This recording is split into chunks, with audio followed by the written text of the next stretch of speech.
So hello, hi, and welcome to the most recent, I guess, the new episode of Doodle Crew. One of these days I'm going to get really good at that intro, but today is not that day. But hi, happy, welcome, happy Thursday. We are here. We are all coming in after our workday with most of our brains intact, and we're going to do our best to draw you some stuff. But yeah, we got a full house tonight. We got a not only full house, we got the badass ladies of the Doodle Crew and also all OG members. What? So, very, very excited. Gonna do the thing that we do every time. We're gonna go around, say who you are and where you can find you. Megan, I'm gonna start with you. Okie dokie. Hi, I'm Megan Cook. You can find me on Instagram, Megan C Creates. It's pretty easy. Tonight we're working with hold on, where's my palette? There. Working with this lovely green and pink springish palette tonight. So Yay! That's it. Yeah. So quick heads up for the chat. We are doing another Hues Who, which means we are working on a limited color palette. Each artist picked a couple of color palettes that appealed to them, and we are trying to stay within those limited color ranges. You can kind of see I almost have mine available. And if anybody would like to draw along at home with us, I can send that out to you. So Nicole, moving over to you. Who are you and where can they find you? I'm Nicole. You can find me at Mayor Squish pretty much, well, I say pretty much everywhere on Twitter, Twitch, and Instagram. And I'm gonna be trying some watercolor on stream today because I'm crazy. Yeah! And I picked two palettes so I can work on two pieces at the same time. While one is drying, I can work on the other. I picked A Heart to Remember, which is like pink to purple, and I picked Melody of Freefall, which is mostly blue. Yay! Excited! Yeah, I'm so excited you're doing watercolor. Much excited. All right, moving down to Miss Philomena. Who are you and where can they find you? Hey, I am Philomena Jack. Bam. Mostly everywhere, Philomena Jack Studio. Tonight, I am working with Cosmic Heartbeat. Bum, bum, bum, bum, bum, bum. And I'm working on a 16 by 16 big ass canvas. I'm super psyched. Thanks for inviting me. Yay! We're excited to have you. We missed you. We got two people. Well, Sarah, are you working traditional or digital today? Digital. All right, so we got two traditionals. Yeah.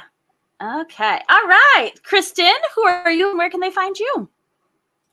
Hello, I go by Kia or Kia Creations pretty much everywhere, but you can mainly find me on Instagram. And for today, I'm going to be doing the palette Don't Eat Azaleas, which is kind of a super fun name. I have been super jealous that all of my friends have been posting pictures of like their flowers blooming, especially like the cherry blossoms and plum blossoms and everything like that.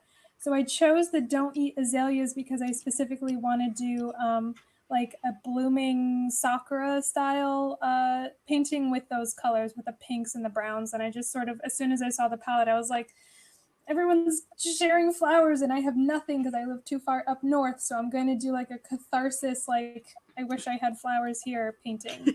And if I have time, I'm also going to do a When I'm in Tokyo color palette, which is that right there because it is super colorful and it reminded me of Harajuku, Japan. So we'll see what I am able to get done today.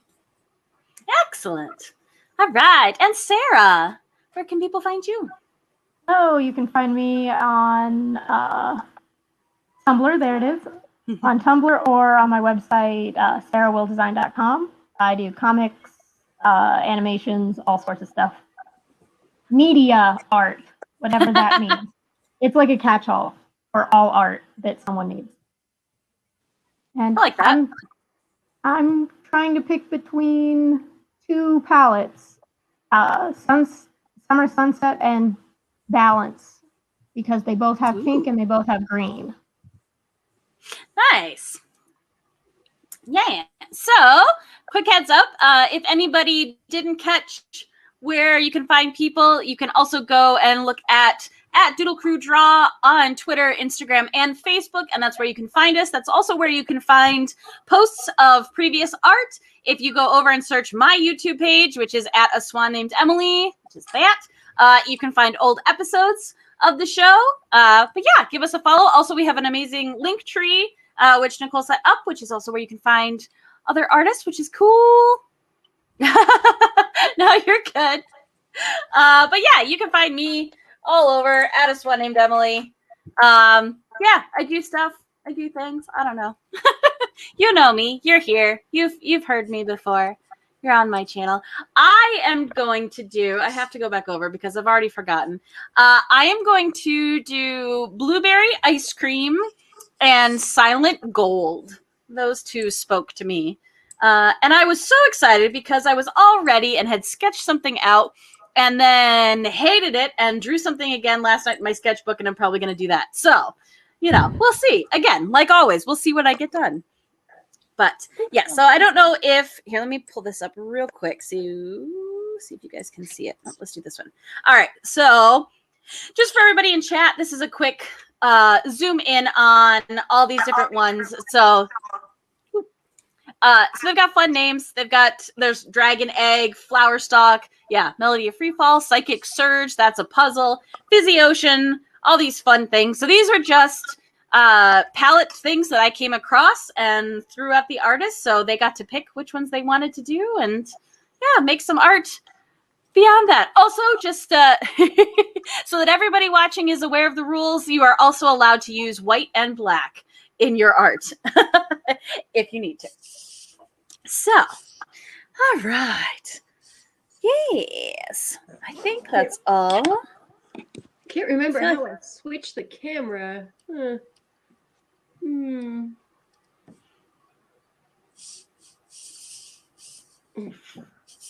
No. I'm just gonna keep pressing buttons. If I disappear, remember me.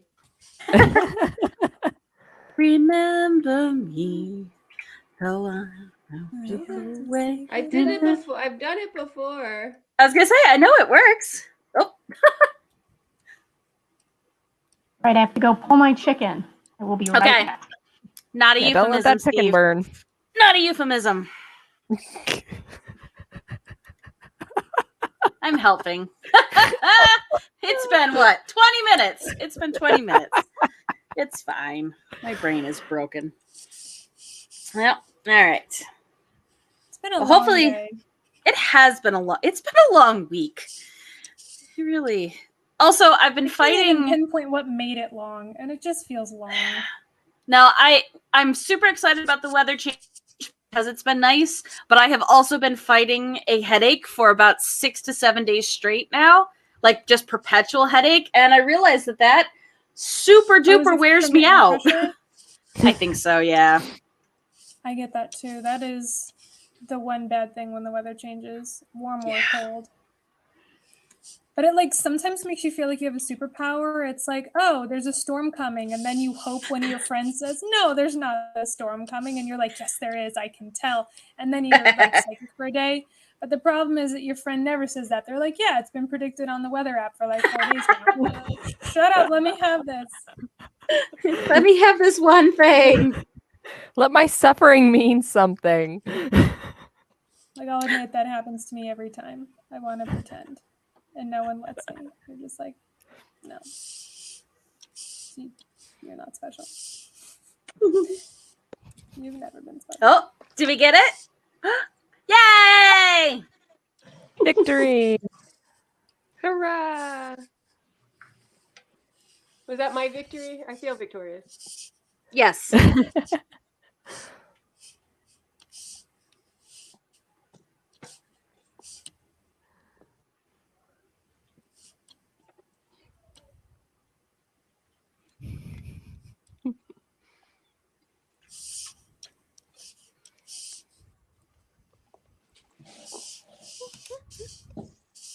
So what kind of chicken did you make, Sarah?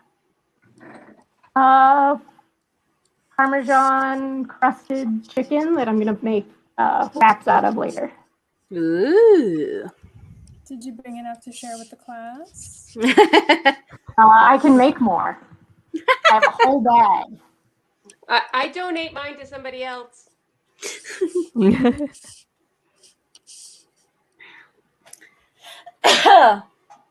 Oh, excuse me.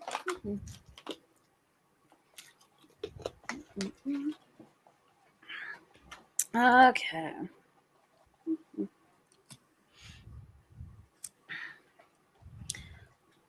So how are you doing, Steve? You've been hanging out in chat. How's life? Hello, Randall. Welcome. All the colors.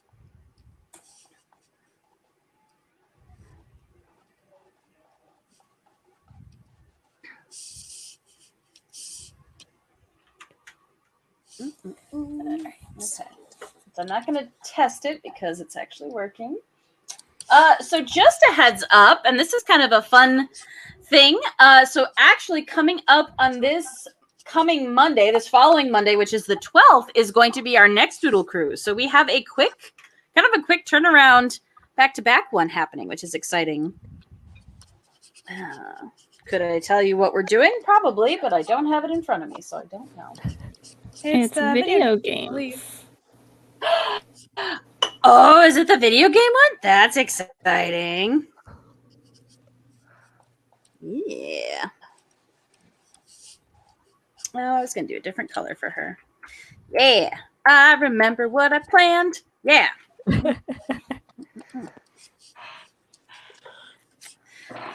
It's all lies. It's all lies. All right, that. Oh, I did it.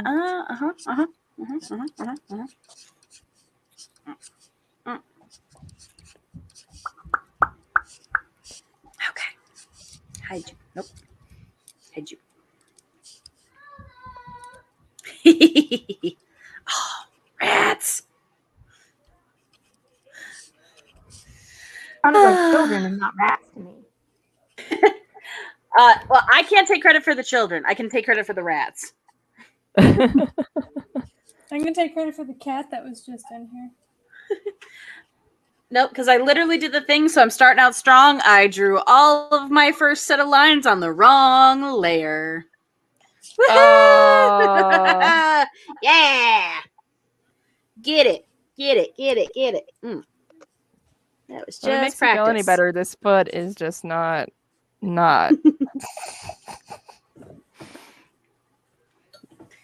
I reject anatomy today. I'm a blob today. Called abstract art. Yeah. Maybe it's too big. Maybe it just needs to be smaller. That's going to be a theme one of these Doodle Crews is like we're all doing abstract, but we didn't go into it planning to do abstracts. That's just how we close it out. Yeah. Nope. And then as a group, we all agree we'll never speak of it again. I think that should be the next drink and draw. That sounds like a really good theme for the drink and draw. Not wrong. You're not wrong. Yeah. And then we don't have to save that one. That's the special like mystery stream. Like you better catch it live because I'm not saving it. Oh God. It is not ever going to be known that it existed. So, you know. It's a Vegas episode. It happens and we never speak of it again.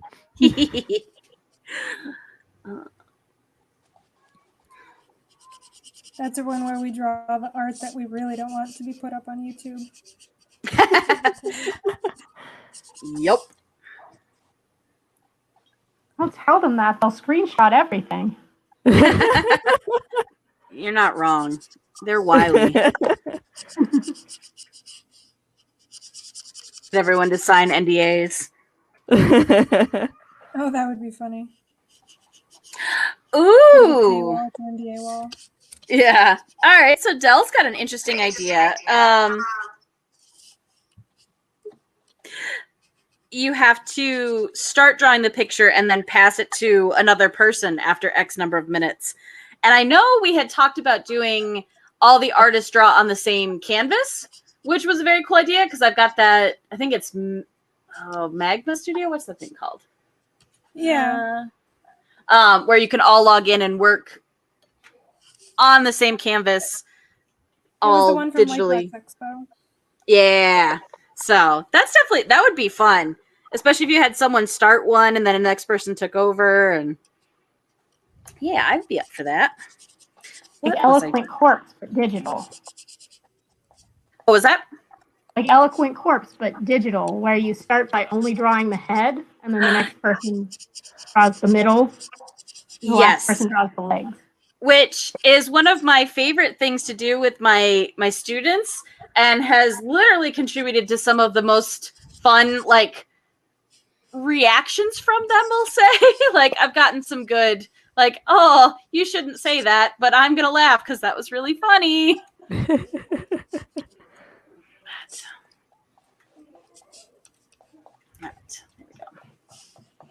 Oh, and Randall would like to know if he sees Steven Universe happening. You might. Only because when I saw this palette, I was like, you know who would look great in this palette?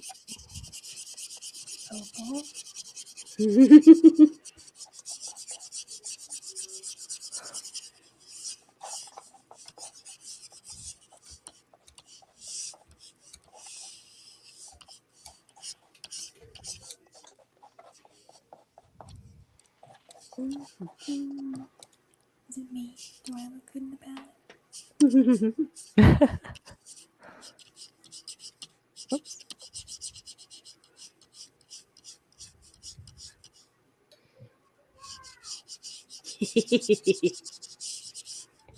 Okay, I gotta know. Does anybody else hear a toddler yelling? I do, but it's very cute. Okay, I'll be right back. Also, can we just take a moment to appreciate that it's not a smoke detector? Like, I count it as a win. Oh, yeah. Yeah. It's gonna happen again. Just you jinxed it. I know. Oh, I think I told you guys, I can't remember if you were there or not, Kristen. So we'd had all of the Doodle Crews where there was just a perpetual smoke detector happening. And then in the same like time frame, I taught a Zoom class to like 5 or 6 kids through virtual library. And there was a kid who had a smoke detector going, and I was just like, it follows me. It knows and it haunts me. It's like that weird horror movie, but for some reason it's a smoke detector rather than something actually scary. Yep. It's like, it's not even any fire. It's just a smoke detector. It's just And then warning it me that the battery is low. It cuts to 20 years in the future and you're in a therapy office and they're like, the smoke detector can't hurt you. It's not in the room. It knows, though. It knows. Do you see the smoke detector in the room now, Emily? Yes. Point to on the doll where the smoke detector is beeping.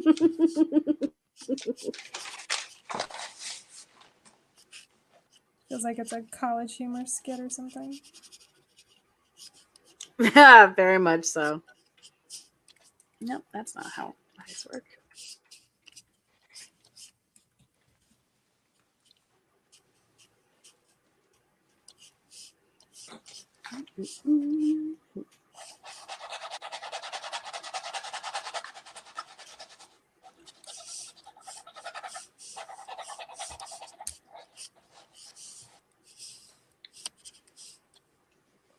So there's something so therapeutic about the sound of art happening that you Yes. get with physical media that I miss. Yeah.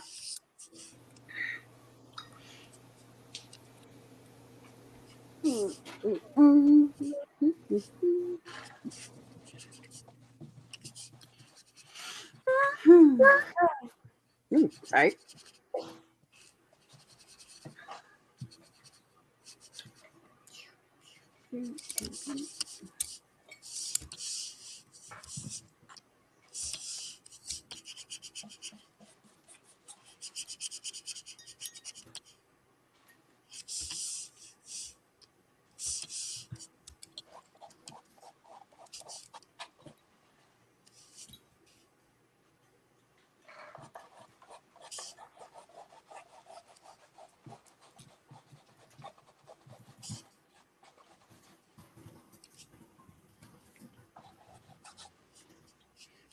think we got a save notification. Ooh, Yep. yes. Smart. Very smart. Smart cookie, whoever decided to give us those notifications. That would be a big thank you to Mayor Squish. That's all her. Well, that one wasn't me. Well, you designed that one with your Nightbot, right? Well, not the channel rewards, but the one that's on a timer. I did. Oh, hello, Brad. Welcome. Welcome, welcome.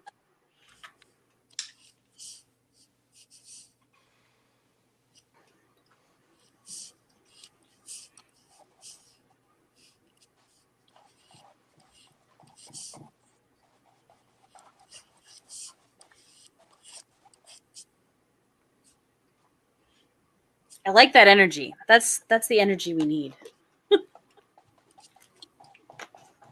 Especially right now with us Yeah. in here today. Oh, I tried. Nothing. They wanted so much hype at the gym, and I'm just like, but I don't have it. I don't have the hype. I think you should I not want to get believe angry the with them.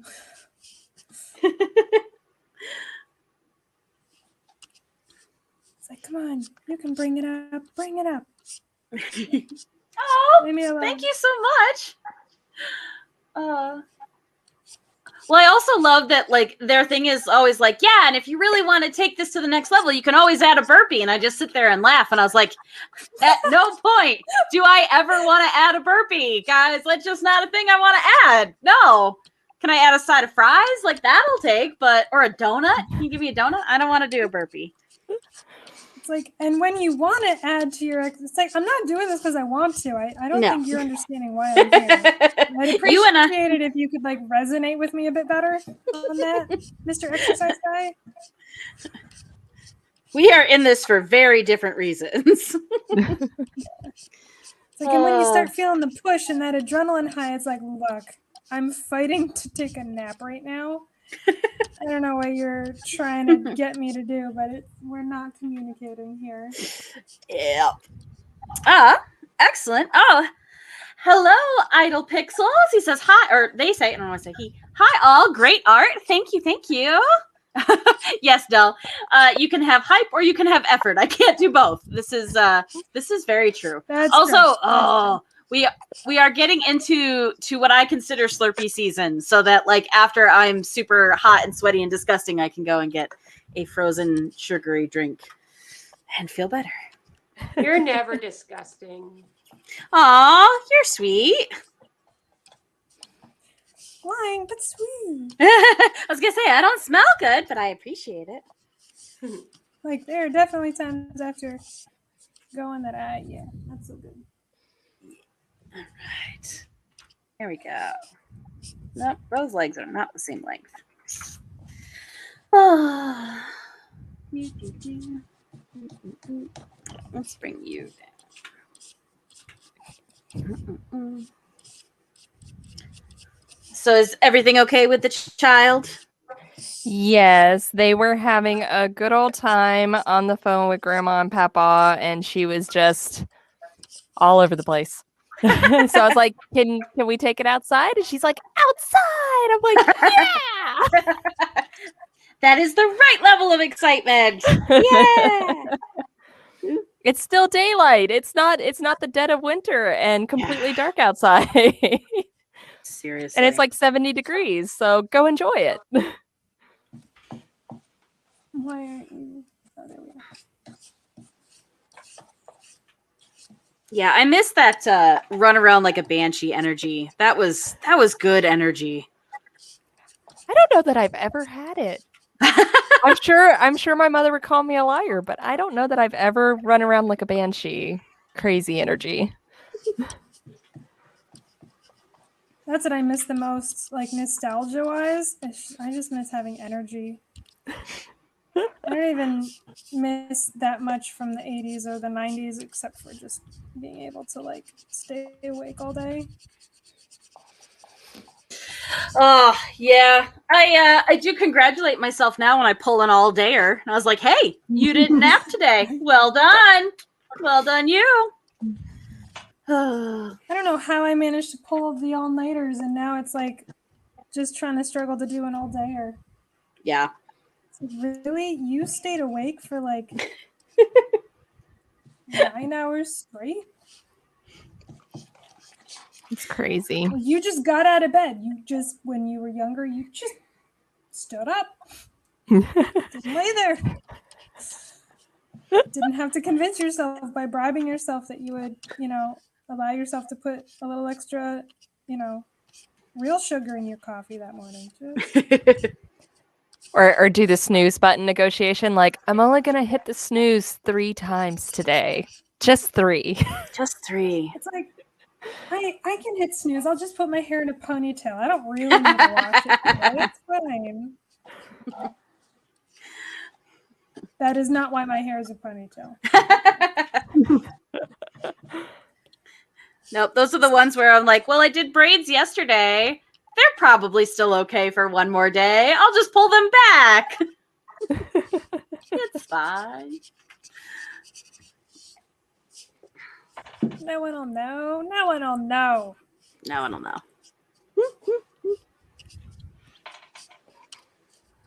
See, this is what the all girls stream talks about. How we like to sleep and we don't want to shower. We are as human beings. Yeah, how much of an actual trash monster I am. But hey, I want you guys to know, I showered for you. I showered for all of you just for this. That shows you care. We appreciate that. Thank you. I'll try. Also, yes, Brett, you mentioned the 5-minute timeout. 5-minute timeout felt like ages. And now when we did like our prompts that were only 5 minutes, and it was just like, wait, no, I just started drawing. How is it already 5 minutes? Yeah. Also, going back to the gym when they're like, yeah, you just have to hold the plank for 30 seconds. I'm like, 30 seconds is a really long time. That's a very, very long time. I can draw an entire Ron in 30 seconds. Like.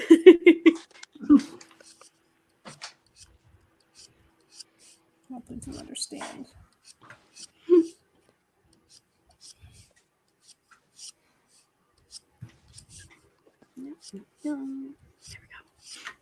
Speaking of Ron, I saw him not last summer because of COVID, but the summer before. Aw. Yeah. He did a short. Wearing a Speedo? And a hammock? Yes. We filmed him for a documentary, and then COVID happened. Oh, that's right. So hopefully when COVID is done, we'll do the interview part of that documentary and finish it up. Yeah. For chat who did not go to the end.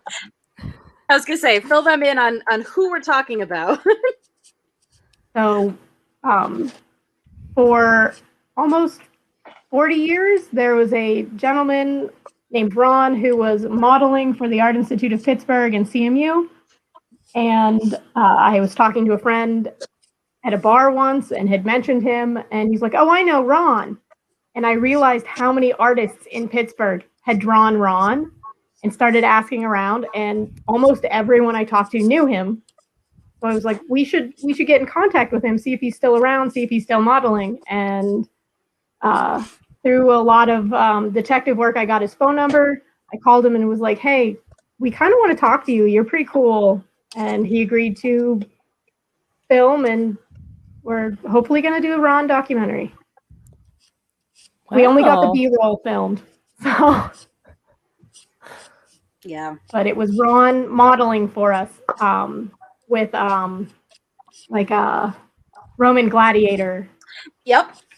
Stuff. So in searching for for old artwork from college. One, to possibly do a redraw of my old art, but two, I was looking for a specific project, which was just weird. That's a side thing. But going back through, I definitely found the notebook that had all of those, and I was like, oh, look, there's Ron, and there's Ron's butt. Oh, that's nice. It's accurate. Yep. So just a PSA to any lovely chatters in chat. If you ever watch a movie that has a scene that takes place at an art school where they're doing life model drawing, and you walk in and the person who is doing the life modeling is absolutely stunning, I just want you to know that that's about a 1 out of 50 chance that they don't usually look like that. That there are an assortment of bodies, and it is valuable to draw all of them, but I'm mad at the movies for only ever showing one body type. Yeah. It is sort of a bit of a cheat too. Like, I get it. Sometimes we would have liked to have had those models, but we didn't. We had real Yeah. people. We had Lynn, who would fall asleep. We had Lynn. Randall says, this is why I can't draw hot men now. I disagree. I think you draw very hot men. And yes, hey, Brad, send me a DM. I'll draw you like a French girl. Yeah. No, so it was funny. So at least for us, for Sarah, for Kristen and I, we were in the animation track at our school. So a lot of what we were doing, not only learning the fundamentals of life drawing, but also kind of working on movement studies. And some of that was being able to draw really quickly. So we'd have a range of whether you sat and drew a model for like 20 or 30 minutes, or if you would do just little short, either 1 minute or 5 minute or 30-second, all that. But on the longer draws, which obviously, you know, those are time intensive for the model, but we were all in kind of a horseshoe around this person. And it was great if you were on the one side where the teacher started, because then your sketch would look like what the model was doing. But this lovely model would get tired and she would fall asleep. So she would go from kind of being like sitting upright to kind of laying down. So when the teacher got to the other side of the room, your picture didn't look like the model anymore. And he'd hold up the pencil and be like, well, you see how you just really didn't. And I'm like, because she wasn't in that position 15 minutes ago. I drew her how she was, not how she moved. So God, that was Yeah. the worst part because you It could was so never justify frustrating. yourself. It's like, No. well, then you should move it. He's like, well, you were. Yep. We're not still bitter. We'll let it go. Oh, God. Like, we have no reason to be better, but we are. We're just, it's still just. It's still in there. Okay. Yeah. Well, still, again, seeking perfection, seeking good grades. I'm just like, All right. I still think that one leg's a little bit short. All right. I'm disappointed with the brushes that Manga Studio has. Oh boy. Oh, you're working in Manga Studio?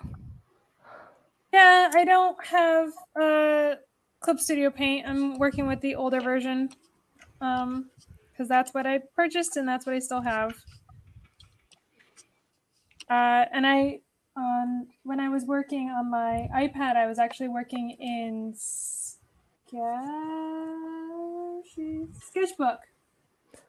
And I actually downloaded the Sketchbook program, which is free for PC, which is nice. So I was originally work on in that. And then I realized I didn't know the interface because the tablet interface is so much more different. So rather than just learn a whole interface, I'm just sucking it up today. My life's all problems. I have no solutions.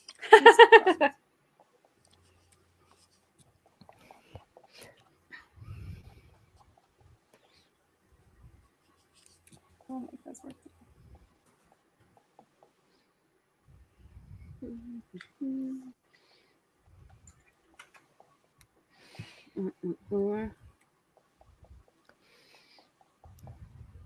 Oh, I see.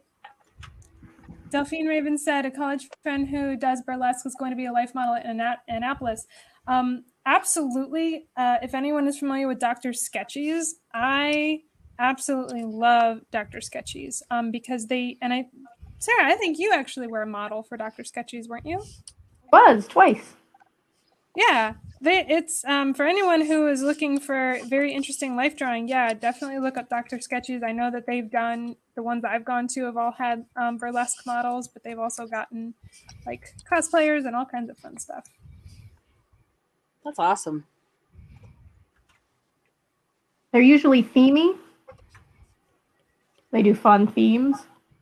Which is nice. Like at this point, I don't mind, again, I can always use life drawing practice, but being able to draw, folds or ruffles or like different cosplay doodads, like honestly, that's the stuff that I want to push myself on more often than not.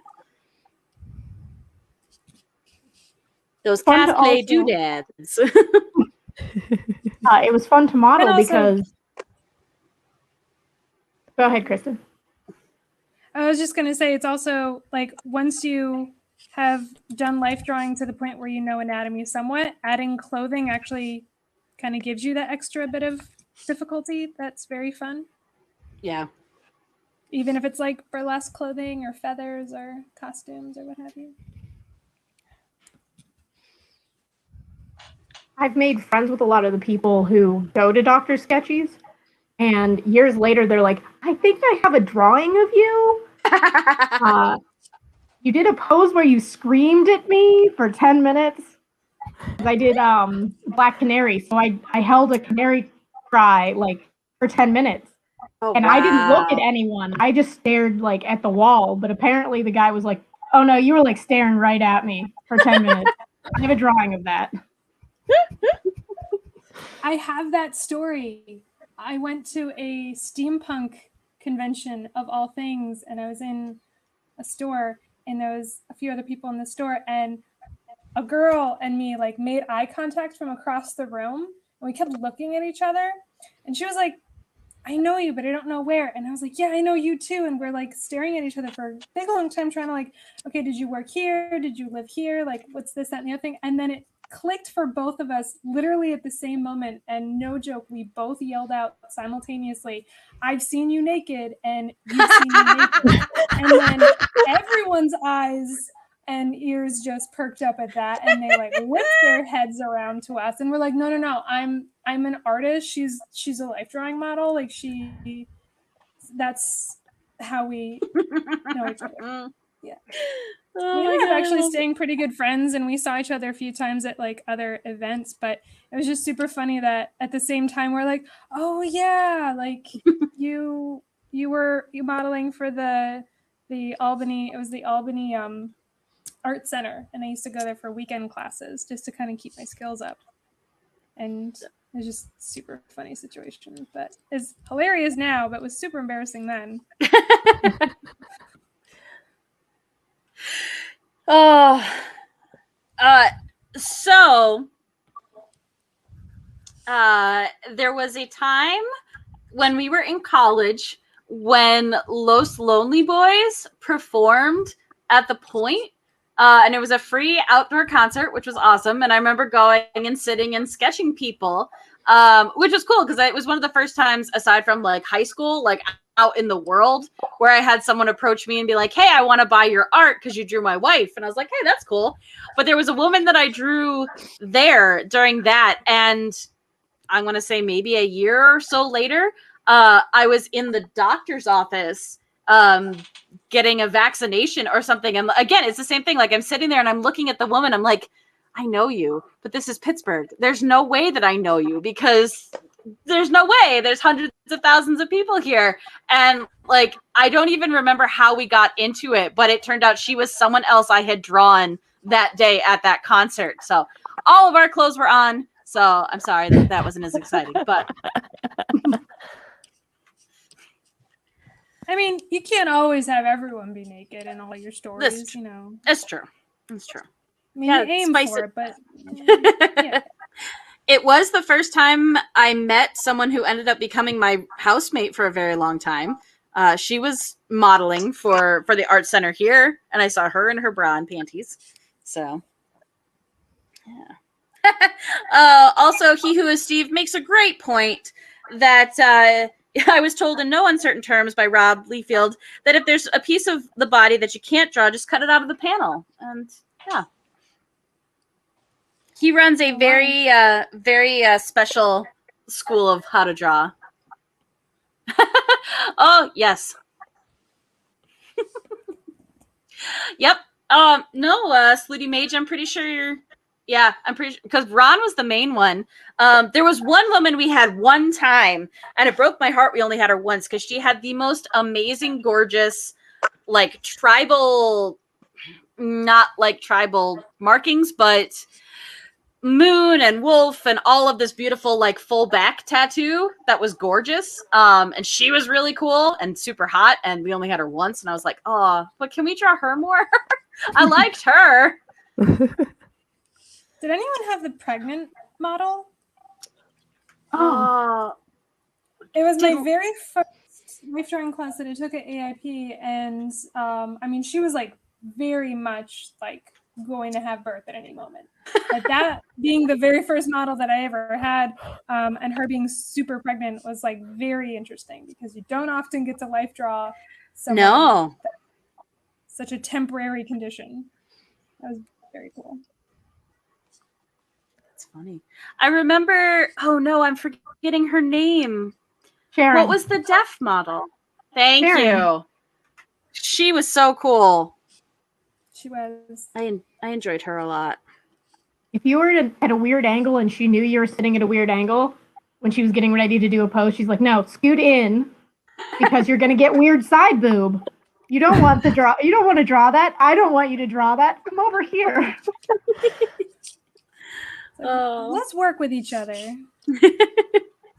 And she would always talk to us like in between during the breaks. Mm-hmm.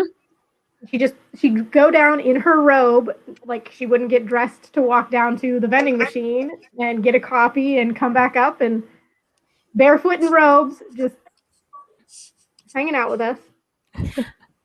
Which like is weird to me because it should have been weirder, but at no point did that strike me as odd because, you know, art school, and I was like, not even the weirdest thing I've seen today, really.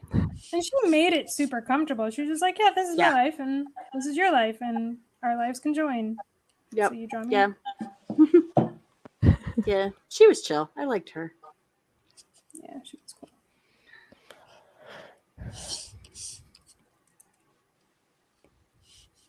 So, moral of the story, go do life drawing, guys. It's super fun and improves your skills like nothing else.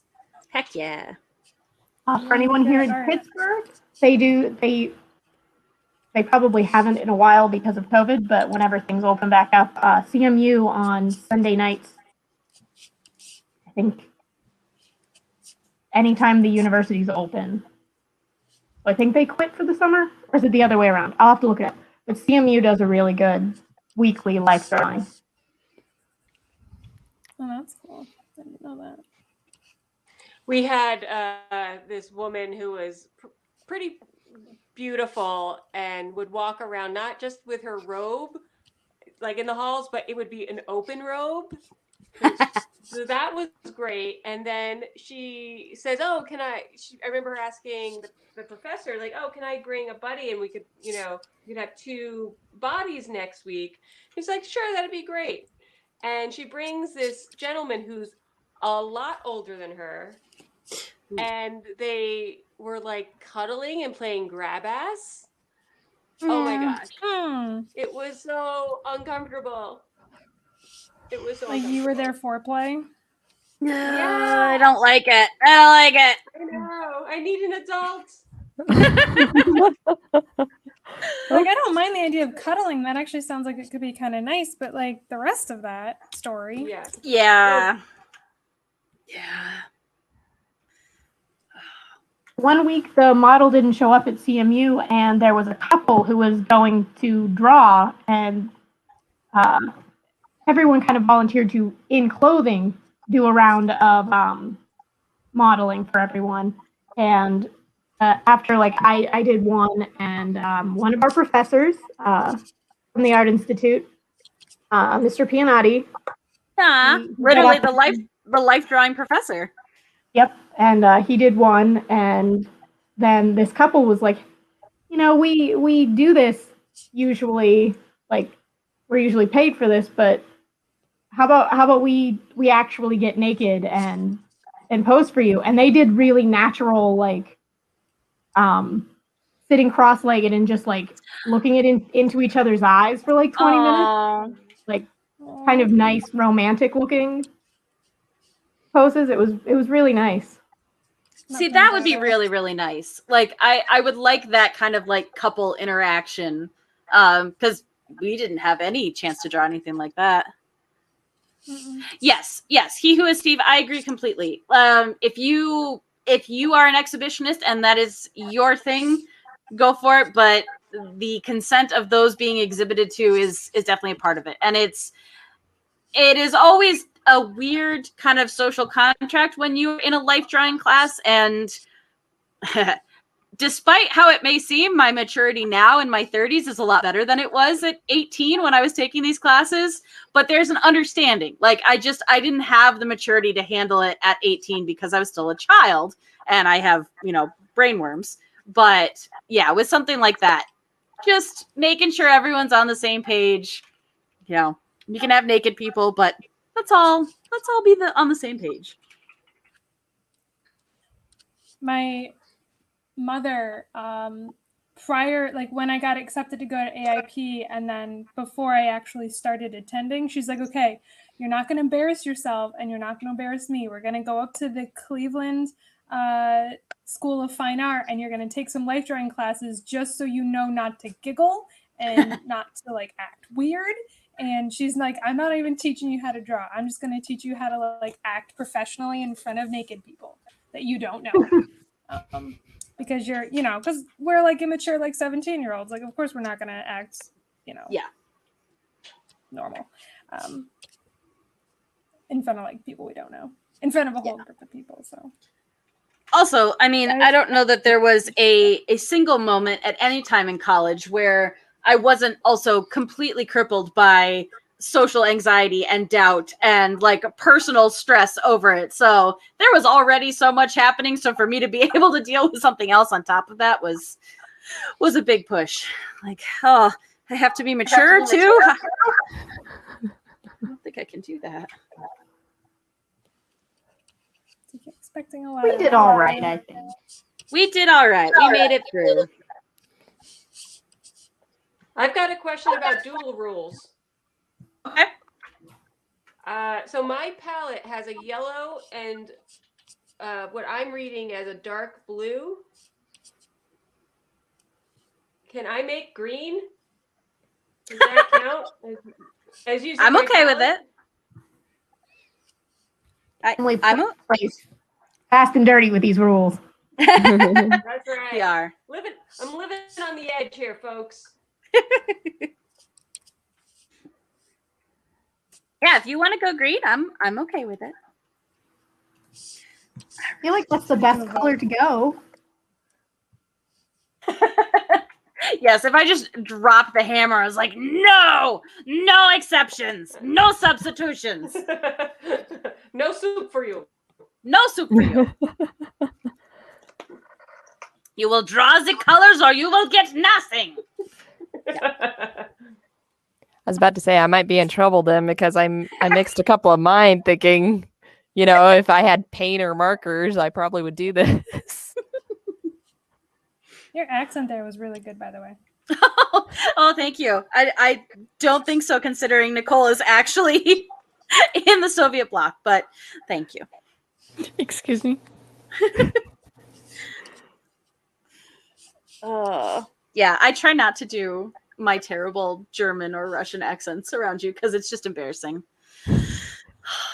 Also, I'm not known for accents. It's not a thing. It's not a thing I do. It's You're okay. totally I like good enough accent. not to get angry. I'm not as bad as the Bromigos, so.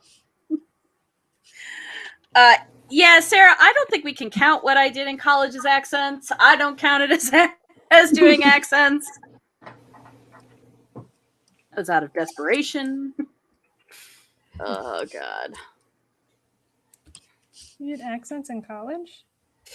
For our production project. Oh yeah, the Australian thing. Uh-huh. Yeah, Uh-huh. I did. I remember you guys working on that. I remember. I remember you Yeah. guys dying on that. So little sleep. So little sleep. It would be kind Oh, of fun to gosh. redo it, I think.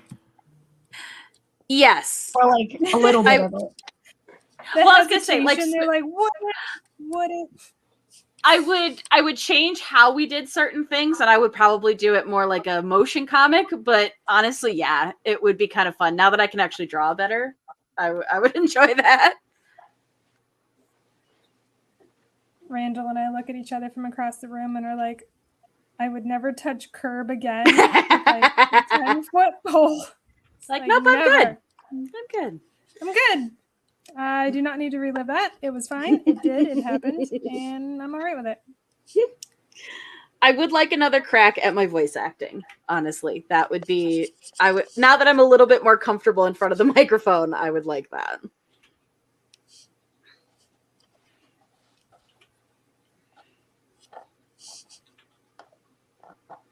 Yeah. Oh man. I will admit, production team was fun, but yeah. It was hard. Fun. Like looking back, it was Yeah. hard for me to revel in the fun of it because we were so stressed all the time. All the time. I think what got me through was the fact that where I lived, I walked past like 10 bars. And I remember Darcy and I just making it a habit, like, you know what, we're just going to stop and get some martinis after production class. Like, that's just how we coped with the stress. Were you 21 at that point? I guess I had to have been because I definitely remember getting martinis for Martini Monday. So I had to be. I'm super jealous. Yeah, my favorite thing was Ketty offered to take me out for a celebratory drink after I graduated, and I was like, Ketty, I don't turn 21 until next month. I can't drink in the bar with you yet. So, Wow. No, I definitely was. I didn't think I started late, but maybe because it started when I was 18. And I did the. Depends on when your birthday is. Did I just like forget 20?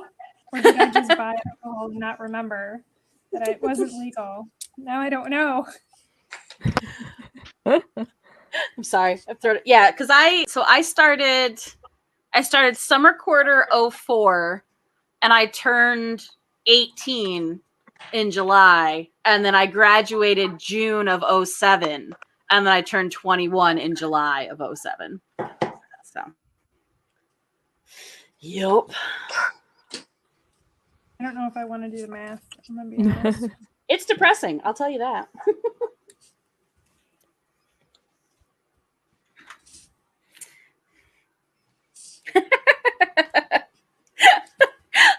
I saw this comment, but it just made me laugh all over again. He Who Is Steve says, Green?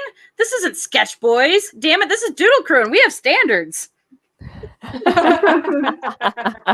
Hey man, we are throwing the rules out tonight. That's awesome. If you didn't come to party, don't bother knocking on my door. Sure.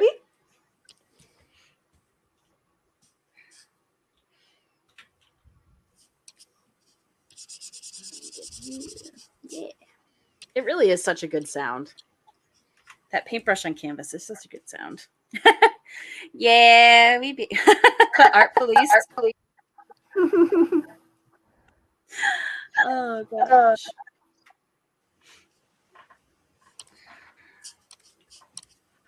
Oh, bother. Oh. Ugh.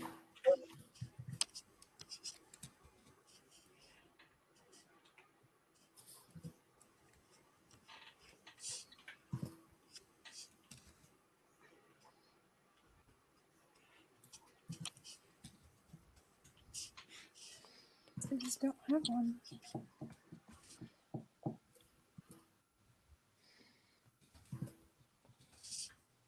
right, does this make her look crazy? Maybe a little less. Okay, I'm not with that. Not crazy enough. Not crazy enough. Yeah.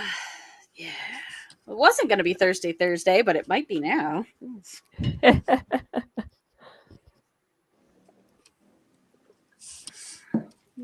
What's your thirsty Thursday drink of choice? So because I haven't been on site at the winery since November, I haven't been bringing home as much wine. So I'm actually, when I go to get one, I'm tapping into like my stock and I'm getting very possessive of it. I'm like, oh, but I only have 6 more bottles of the 2019 rosé. I don't want to drink them all because they were so good. So I've literally been diving into, some people tell me they are drawers for crisping vegetables. I don't believe them. They're my beer drawers. And the beer drawers are anything that anyone leaves at my house when we have parties. So I've been going into the miscellaneous and unlabeled beer that lives in my beer drawers. Nice. Anything fun? I had a pumpkin one from the other day that was pretty good.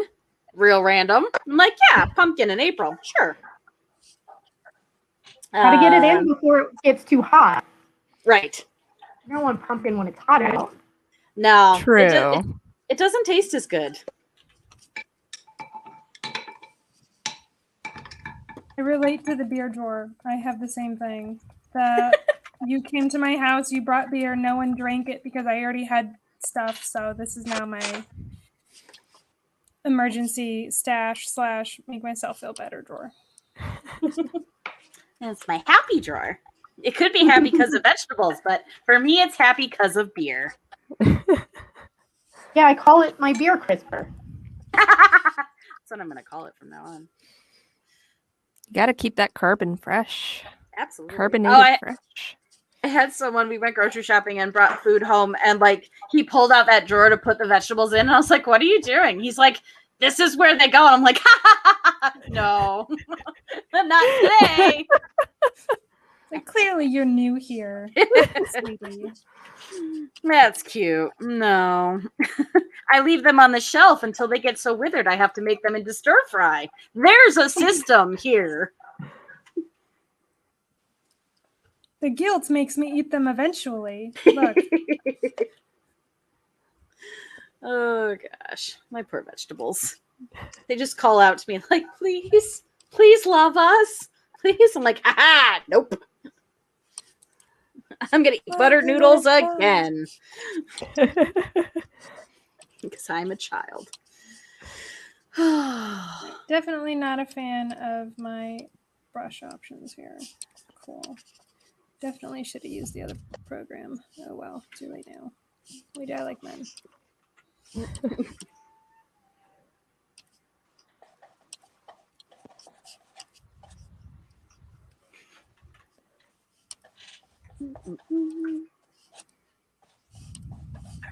So, somewhere. Nope, not there. Not every painting is a winner, and that's okay. Oh, I think it looks lovely. I'm very jealous of your ability to draw and paint flowers. They have so much life, and of your ability to paint flowers and draw flowers. They always have such great life to them. Thanks, Mama. I appreciate that.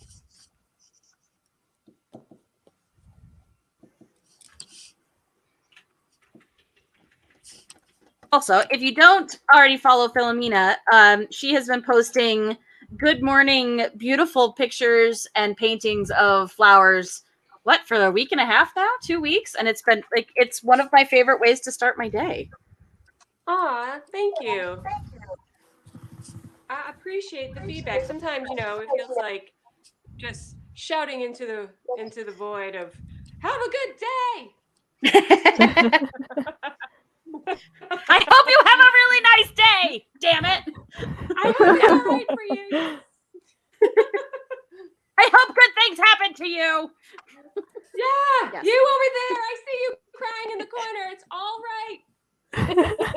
It's pretty good. I like Thank it. you. I needed that. You know, I could just draw a shape. I'm going to do a circle anyways. Why don't you just use the marquee tool and draw a circle, Dodo? It's fine. Everything is fine. It's all fine. Like that. Oh, we should probably save check. Yes.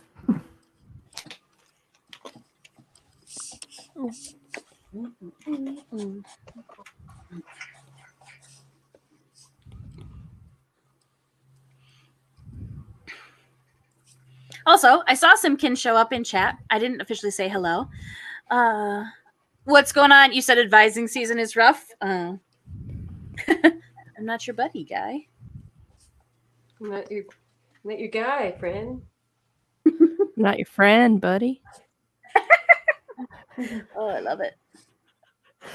I literally like it- Your I have acquaintance, pal. students, so I'm doing pre-K through 6, who, Oh boy. you know, I greet everyone as artists. Like, hey, artists, welcome to the art class.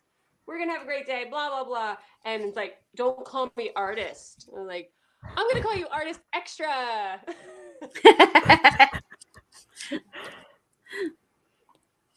Because if you're a jerk, I'm a jerk too. And I've been on the planet longer. I have more practice. Exactly. Can't take know down the why, but I just- master. That reminds me of a bit from the TV show Scrubs, where it's like, I don't want to remember all your names, so I'm going to call the boys Harold and the girls Debbie. And then one of them's like, my name actually is Debbie. And he's like, well, then out of fairness to everyone else, your name is now Slagathor. So Fred, Debbie, Slagathor, let's go. And I was just like, yeah, I'm going to do that one day. I'm just waiting for my moment to just like have the opportunity to call a student Slagathor. Yes. His name is Susan. A boy named Sam. I got to use the one of my favorites from Hercules. Like, do you remember when all the girls were named Brittany and the boys were named Jason? Jason. I love it. I was rewatching that the other day. So good. It really is. I saw somewhere somebody had made a meme out of the IXII thing, and they're like, how is this the most underrated joke in Disney history? It's so good. It's so good. Oh, no. Somebody call IXII. Love it. But I also imagine, because again, like, it was literally all people our age. Like, I imagine us sitting in the room, like, going through that and animating it and getting the script and be like, this is hilarious, and like cracking ourselves up and sending it out, and like sitting in the audience waiting for your friends and family to watch it, and then being like, huh. And you're like, no, laugh more. That was funny. It's like there's things that the executives are like, okay, you got to take that out. That's not kid friendly. And the animators are like, but we worked months on that. Oh, okay. But then when they come after the jokes like IXI, it's like, no, I will die on this hill. Yeah, not getting rid of that joke. Yeah, this is the way. This is the place where I die. Oh. This is where I stand my ground against Disney executives. You have no idea how funny Roman numerals are. They're hilarious. Kids won't laugh. Kids don't need to laugh. I'm laughing. Aw. So He Who Is Steve says he can't do that when he trains his babies because they have their names sewn on their shirts. Do you call them all New Guy? That's what we used to do at the fire department. They were all just New Guy.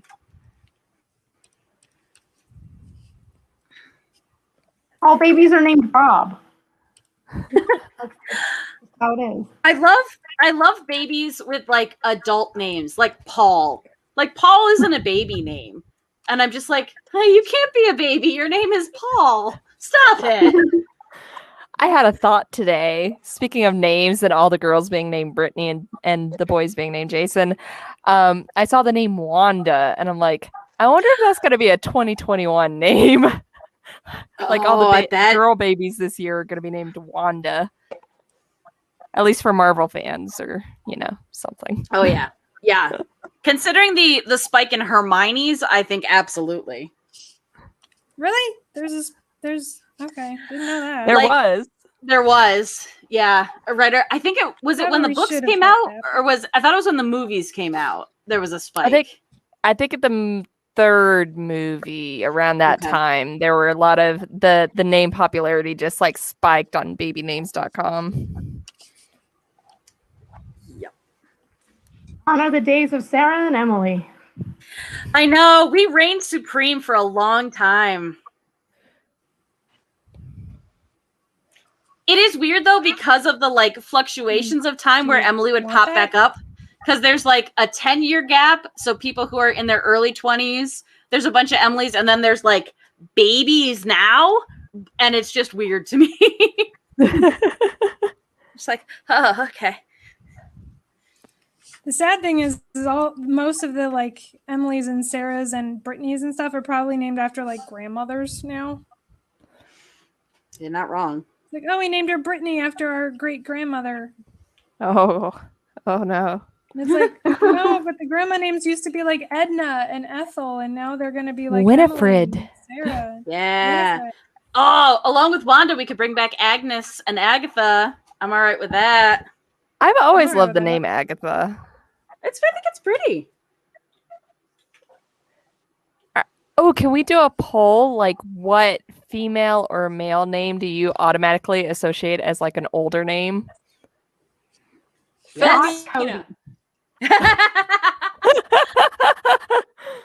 I have never met another Philomena. I can honestly say I haven't either, although I have seen characters in books named that. There's a character in My Little Pony named Philomena, and she is a phoenix. Woo. Ooh. There you go. Philomena. I would have thought she would be like a baby. Of course. She started out looking very sickly because she was about to regenerate. Oh. She just looked super sickly, and the one pony who likes to take care of animals stole Philomena from the princess and was like, I'm going to take care of you. Obviously, the princess is too busy to take care of you properly. And the bird just kept getting sicker and sicker and not taking medicine and not helping to get better. And finally, the royal guards were out searching for this phoenix. And they return the bird, and the bird dies. And everyone's upset. And the princess goes, "Stop being so dramatic, Philomena." She bursts into flames and becomes the phoenix and comes back to life. And she was just playing a trick on poor Fluttershy. I love it. Poor Fluttershy. She doesn't have the capacity for those kinds of pranks. I feel that deep in my soul.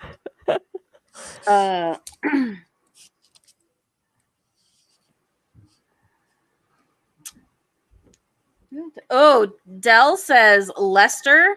Yeah, I don't think anybody ever needs to be named Lester. That's just unfortunate. And Esther, although apparently the only Esther Steve ever met was his age and hot AF. So Esther making a comeback. But Dell has an Aunt Esther who she doesn't care for. So yeah. Lester, She says nice things about you. What were you gonna say, Sarah? The possum. That's the only Lester you need. From That's Lester's true. Possum Park. Got a whole song and everything. Oh, which for some reason just immediately made me think of Emmett Otter's Jug Band. I don't know why. They're not the same animal. Word association in my brain is weird.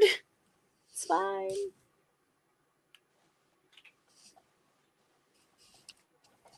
You know, I actually didn't get that reference in Zootopia. My husband had to explain it to me. Aw. I had never seen the original one, so Okay. yeah, I got to experience that as an adult. Does it hold up as an adult? I mean, I don't have anything to compare it to. As an adult, I didn't care for it. I'm just That's fair. throwing that out there. So there's that. Talking about Emmett Otter. Yeah. I watched it for Christmas with my nieces and nephew, and they're like, "What is this?" And I'm like, "You aren't excited that they're doing a talent show?" And they're just like, "Nope." Not invested at all. Just No. Oh, so speaking of throwbacks, not that it's a Christmas movie, but it's one of those, again, like brain associations, because when I would go to my grandparents' house, the movies that they had on VHS were Emmett Otter and Babs in Toyland. And I was looking that up. I was like, oh shit, that's on Prime. I could rewatch that. But I don't know if I'm like mentally prepared to do it. And I was looking at the cast and I was like, this is insane. Like, and I remember it's just a like acid trip bonkers ass movie, but I'm just like, but I kind of wanna. I kind of want to do it. So we'll see. Oh, That's Just when not- you get a bunch of good snacks and wine or some type of adult beverage, and you just make a night of it. If it's not good, you make it a drinking game, and if it's great, you just enjoy it for what it is. yeah. So it's like it's young Drew Barrymore. It's got young Keanu Reeves in it. Like I think there's gonna be parts of it where I'm just like, oh my gosh. I'm curious how much I'm gonna remember because I watched that a lot as a child. Let's see. Do we want this to be her hair color? Don't think we I'm gonna save. do. Yay! Save.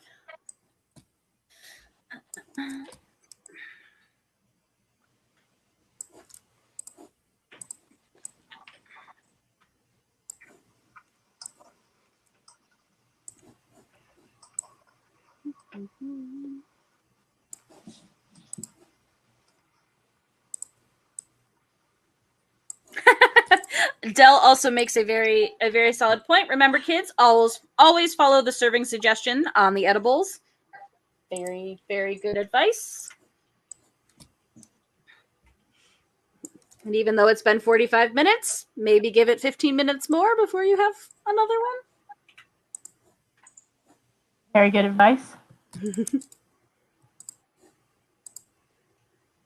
Also follow the serving suggestions of the spouse of the person who made the edibles. Yep. They know best. They've made the mistake first.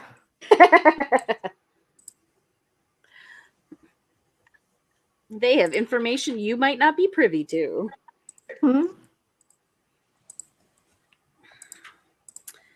Oh. Oh boy.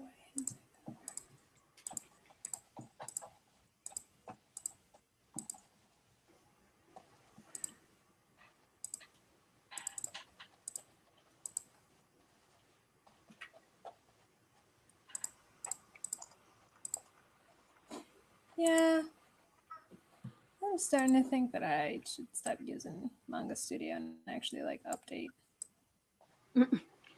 I don't know if it's still running, but Clip Studio was running another sale recently where you could buy it for 25 instead of 50. Yeah, I absolutely should have done that. I didn't. I think I meant to send it to you, and again, obviously did not, but they have run that sale a couple times recently, so it might be one you just watch and can grab. That would be nice. Because there are definitely some features that I know the new Manga Studio has that Clip Studio obviously just, or reverse that. Clip Studio has, Manga Studio obviously does not. Yes. Like, I just want to add just like a very light tonal texture, and I just doesn't have the blending modes to let me do it. Yeah, jerk. Oh well. Yes, Randall also makes an excellent point. Alcohol in your 30s. Yeah, while I feel great the night of, I do not bounce back like I used to, and that's a big old bummer. But learn.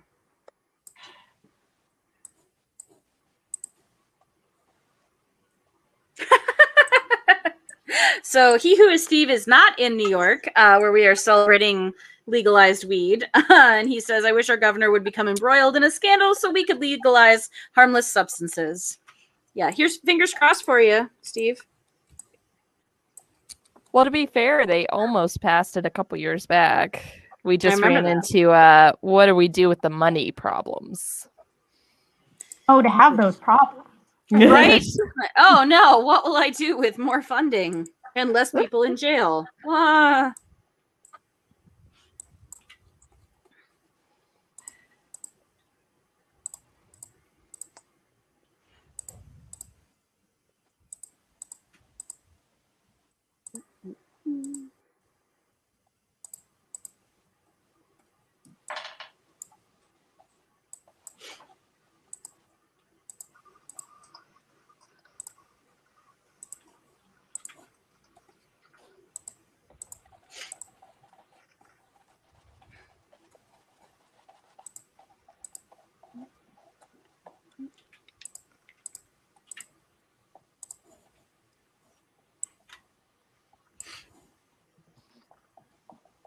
Ooh.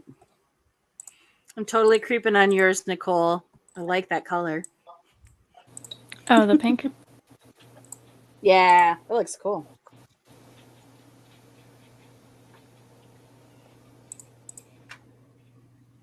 I'm trying.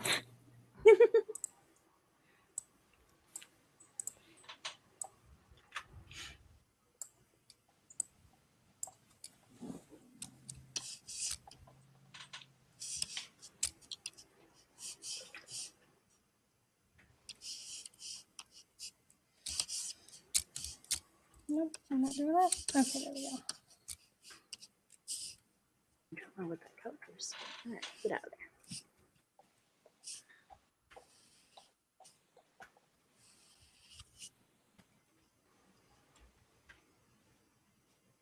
Oh, what if we? Haha. Yes, excellent. It's fine.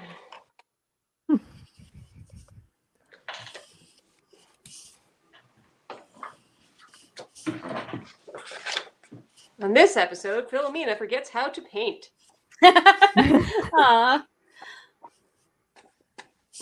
Yeah, Okay. I was so frustrated because I had this idea, like I knew which color palettes I wanted to use. I was like, yeah, I got it. I've got the idea, I've got the characters.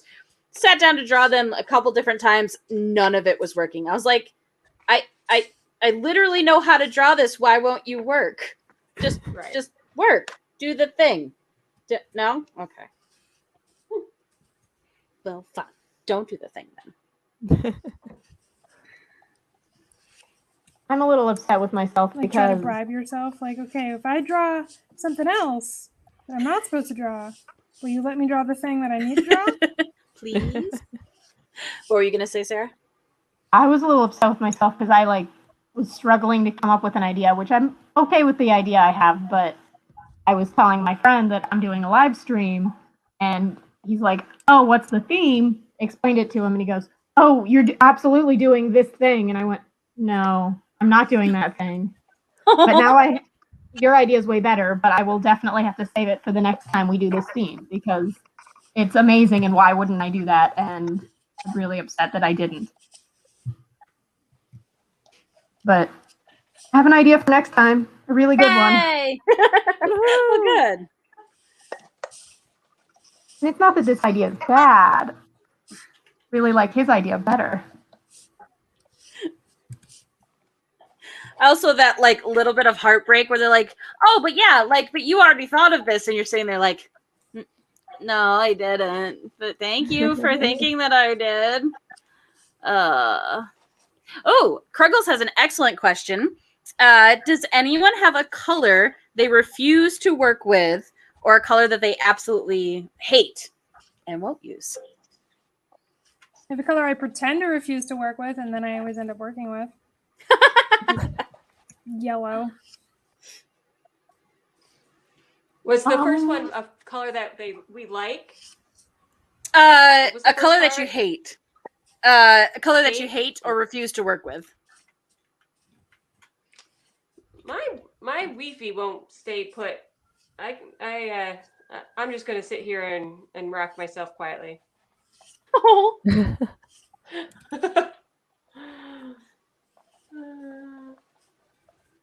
When it don't comes to art, there's not really any colors I shy away from. In real life, I avoid fluorescent orange like a plague.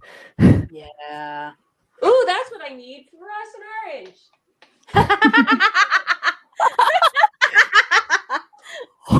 One man's trash. I have trouble with Oh. fluorescent orange too. I can't use a lot of it. I like accents with blue. Not so much like a New York Islanders amount of orange, but when there's just a little bit in there, it's nice. Yeah. But Well, and I think when it comes to the neons, it's tough because for so long I was making work that was going to be printed off as like a sellable print, and a lot of the neons just don't translate well. And even on like Instagram on your computer or on your phone, they don't always look great unless you use them really well. And I super don't use them really well. So yeah, I definitely shy away from the neons, not because I dislike them, but because I struggled to utilize them well. And I feel like with some of them, it so much feels like a piece from the 80s or the 90s with like that very specific color palette. And that's not always what I'm going for. I'm trying to think of ones I hate. Oh, Randall also said seafoam green. I was waiting No, for we that to hate come up. From green. And I don't mean to, but every single thing I make that like is either for Randall or when I'm with Randall always has seafoam green in it, and I don't do it intentionally. It's just like that's what ends up working the best. He probably thinks I does it on purpose. I don't. Nope, not what I wanted. Get out of there. Wow, not what I wanted either. Get out of there. Thank you.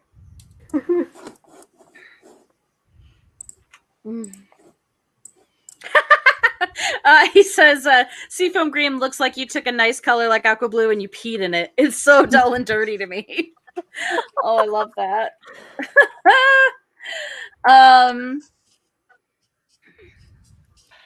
So I know it's usually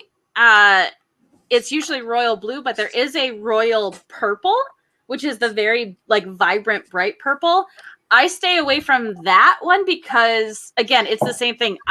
It's weird on my eyes, especially when I'm working digitally, and I just don't like it. And because I was doing so much with like text and text manipulation, like other than white, very little text looks good on that color because it's just such a vibrant color to your eyes. So that one just, again, it stresses me out. That would be a better way to phrase the question. Like rather than what colors do you refuse to work with, it's like what colors stress you out? What colors just like send your brain into overload and Panic. Yeah, I honestly, it's funny. Like, there's none that I like when I sit down and like, oh, I'm not using that. But there are definitely ones where, like, when I worked at the garment shop, when customers would come in, they'd be like, I want to do these colors. I'm like, please no, just don't. Don't do royal blue with red text on it. Just don't, because you won't be able to read it and it's bad. And no, stop. They're like, why is it wiggling? I'm like, because your eye can't process it. never wear red with navy blue. Yeah. Okay. I will be right back. I'm going to turn on some lights and get a beer. I'll be right back. Ooh. Wow. Oh man, it's turning into that kind of stream. It's only because we brought up her crisper drawer. Beer crisper.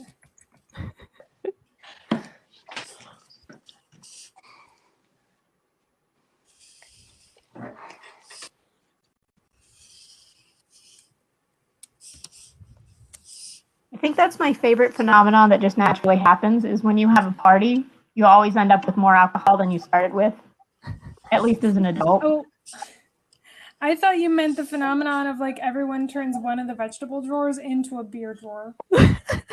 That too. Or I guess any drink drawer, but yeah. Yeah, it is strange because I feel like when you went to a college party, like the alcohol, when the alcohol was gone, the party was over usually. Didn't matter what time. And then as an adult, you're like, yeah, we'll just have a few drinks and have a party. And why do I now have 3 cases of beer in my fridge? How did that happen? Everyone learned party My favorite- etiquette. My favorite's when sometimes the same box of beer travels from party to party. Because like it's at person A and they bring it to person B, and then 2 months later person B goes to a party at person C's house and they bring said case of beer, and it's like the same case of beer just sort of migrates between.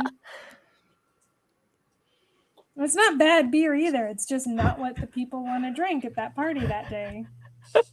I was about to ask, well, maybe it's just nobody's favorite beer. Yeah. That always happens with Mad Elf for me. Like, someone decides that they want to get a whole case of Mad Elf, and Mad Elf's one of those beers you have one in an entire year. That's all you need. And they're like, no, here's a case of it. And I'm like, but I don't want it. I won't drink this. Yeah, I'll honestly, split one with you. yeah, there's usually at least a selection of 5 or more IPAs in my fridge because I'm just not a big IPA person. Some of them are great, but like the ones that end up here are the like double IPA, and I'm just like, I just don't care. I'd rather drink something else. So like anybody who likes that, I'm like, there's almost guarantee that there's one in my fridge. I'm not gonna drink it. IPAs are so big right now. Like I every know. sampler pack, because I like to get sampler packs. I get to try a bunch of different kinds of beer. But the sampler packs right now are like, here are all our IPAs. And I'm like, I don't want 4 of these. I'll take one IPA in a sampler pack, but don't make them all IPAs, please. Yeah. I want to taste something other than hops. Yeah. Well, it's tough too because like the IPAs they make at the brewery, at the winery that I work at, it's winery and brewery. Like they're really good on tap, but again, like I don't want them in cans. I don't want them in bottles. Like if I'm gonna have it, I'll have it on tap, and that's about it. So yeah. Okay, yeah, this one I'm very excited because it's mystery. Oh, we're losing you? Yeah, my Wi-Fi keeps jumping. Aw. I can't, so I hear like every third word. There must be something in this area because mine's been having issues too. But thank you. So everyone, Mine make sure has you been as well. check out Philomena, and we will post her picture. Yeah, Maybe. when we get around to it. Maybe We'll not. see. You can paint it. You can paint something else. I'll post something else. They won't know. Thank you. Bye. Bye.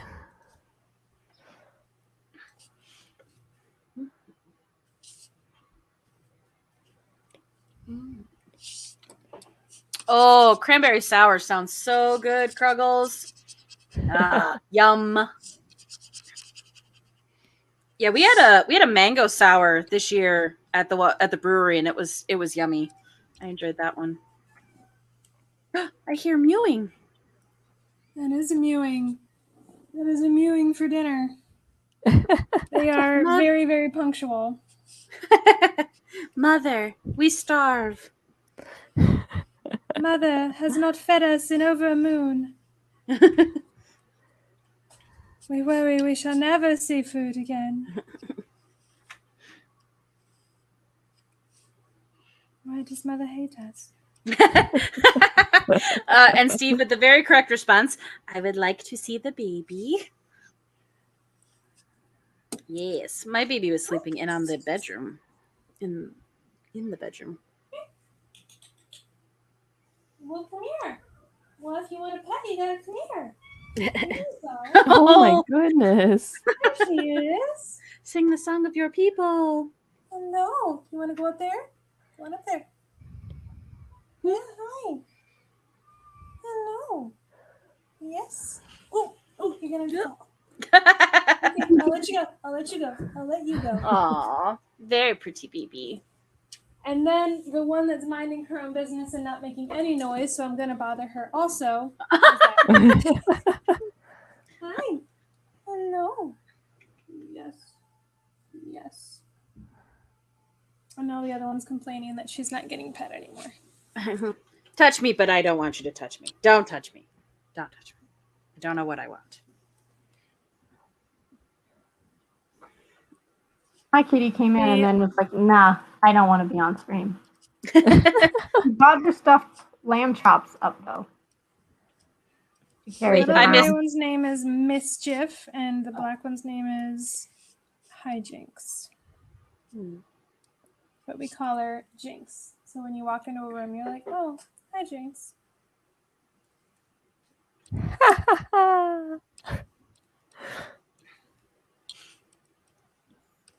Ooh. Cucumber Chipotle. What's this that was a beer, Steve? I'm curious about that. I don't always want spicy beer. I would drink that beer. Gotta try everything at least 3 times.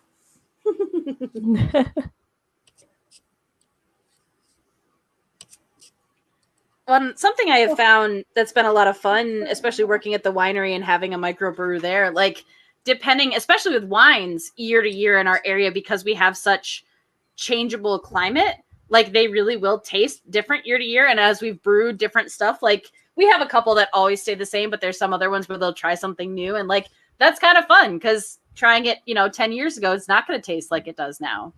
A beer. Yes. Yeah, whatever this mystery beer is, it's very good. It has no label, but it's tasty. Play beer roulette.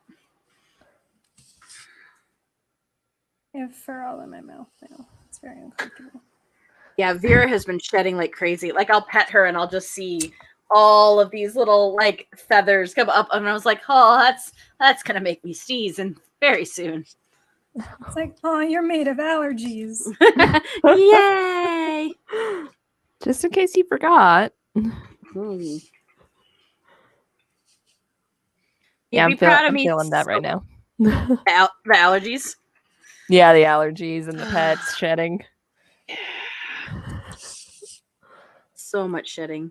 I tried to brush her outside yesterday, but there was a lot happening, so that was not a priority.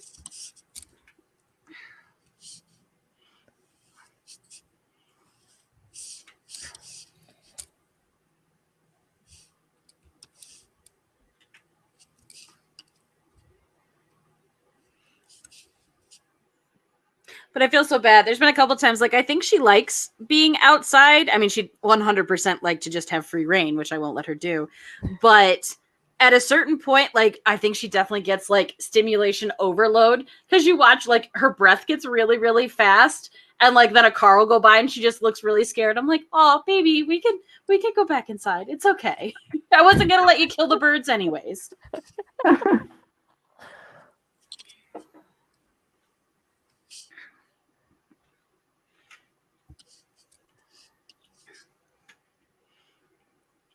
She stands at the door. Mother, I wish to murder them. Like, no, I can't let you do that, sweetie.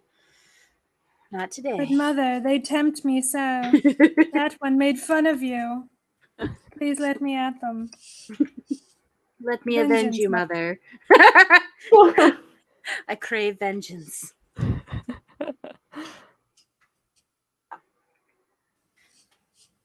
Yep. That one said that you haven't cleaned. And this one made fun of your haircut, mother. Don't you feel angry at them? I like how just the cat talks like a Bond villain. Yes. It absolutely does. I can't imagine cats talking any other way.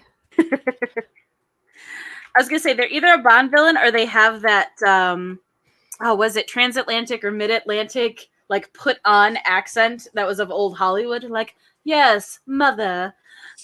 Yes.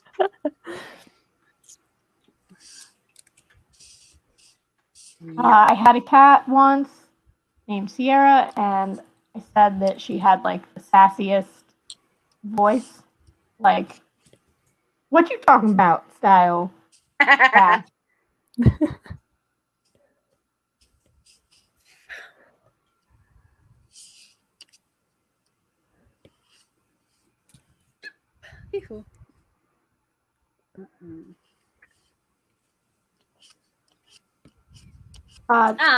Thanks for hanging bigger out, way. Steve. enjoy your porch beer. Yes. Well, I feel like too, like they'll get like their tail swish going, and it's very sassy. Oh, the tail swish. Oh, mine'll do that. Nora, it's like I'll start petting her, and then I see that little tail swish sass, and I'm like, the bite's come, and I'm done. And she'll be like, "Why'd you stop? Keep petting me." And I'm like, "Mm-mm. I know what comes next. I'm good." I'm good. on to you. I know. It's like, no, not this time. I promise. And I fall for it every time. Where is not a trap? Web of lies.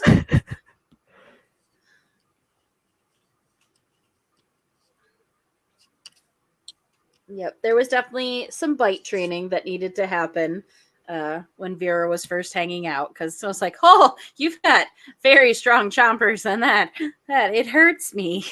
But we're getting better. Oh, You do the big good. old like hand flatten, like you're just like, nope. I hear you. I do, I hear Oh. you. Nope. I can hear you, but I won't. You can beg, but I'm not getting up.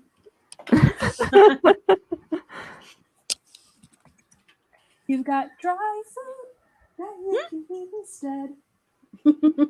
Just stay right there, messing up my bed. You become a Disney princess because I'm pretty sure that's what just happened. Yes, I love it. I'm here for it. What Cat's turn is into? And I mean, again, it's really just further proof that it's going to take a while to re-socialize all of us. Like, Yeah. it's going to take some time. Like none of us are okay. Yeah. Not really. No, I've dug in. Like, I'm really getting entrenched in this new insanity.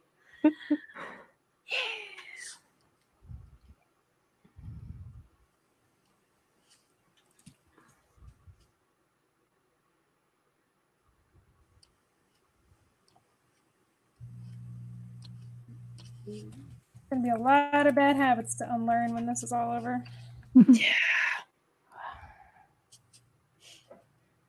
Like just not putting on anything but sweatpants for days. Well, I now refer to my leggings as action pants. So really, I'm just like, no, I'm ready. I don't need real pants. Action pants on. Oh, were you saying action? Yep. Okay, that's better. Action pants. Dude, Dude, I like this color.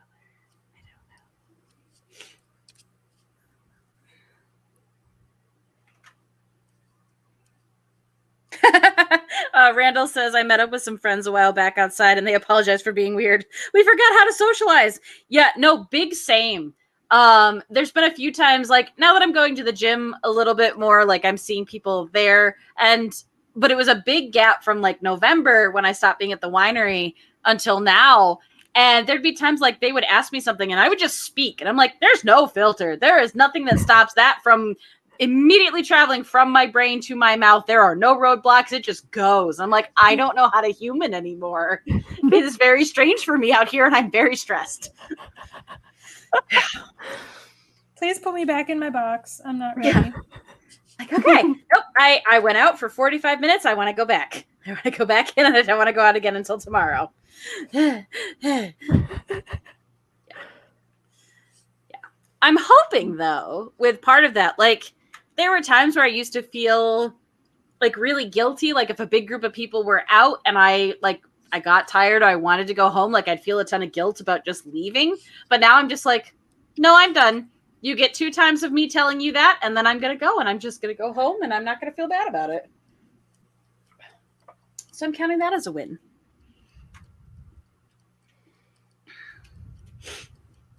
All right, what layer are you on? You're on the correct layer.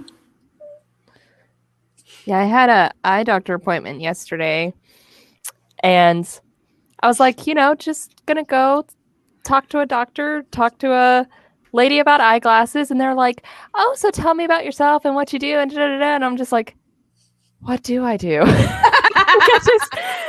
I had an Are you even alive? I just had like a crisis. I'm just like, yeah, people are asking me about me. How do I talk about me? I've forgotten how to do that. I'm so inside my own head. I don't even know anymore. I'm sorry I'm weird. I was not expecting this line of questioning. I did not prepare. I was not prepared to people today, apparently.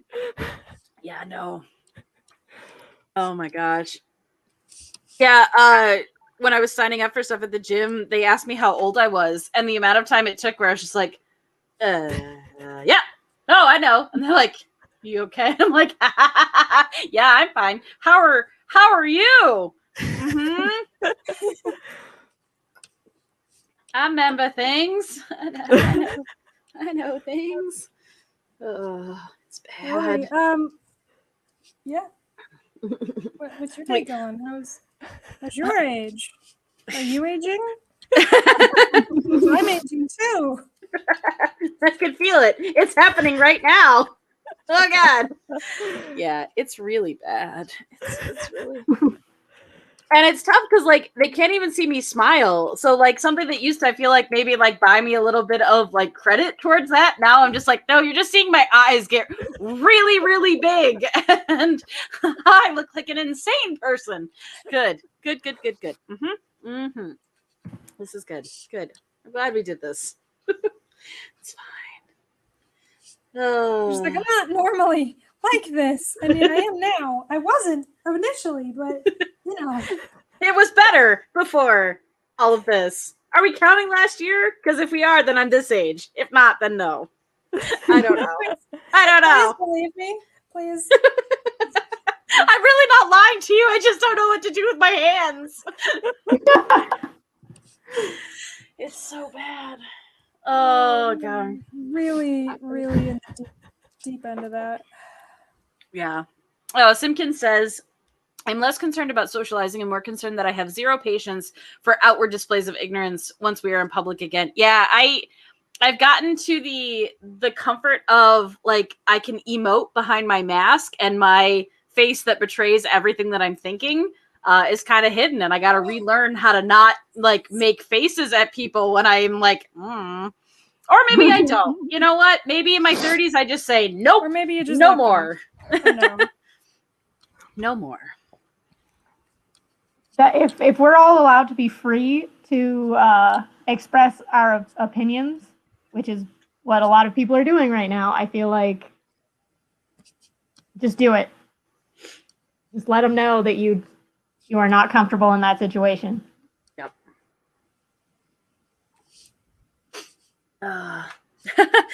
Randall says, I hope we can get to a point of quote unquote smart masks where I can have a visual of an anime mouth flapping while I talk.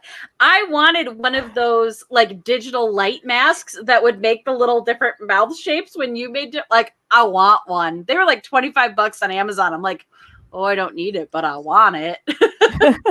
That's not that much more expensive than like, just a nice mask. Yeah. I was like, interesting.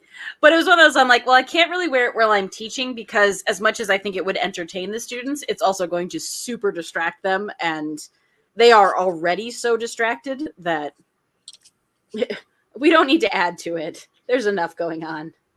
I wonder how correct it is because it might be a good animation teaching tool. Yeah. Let's see if I can find it. And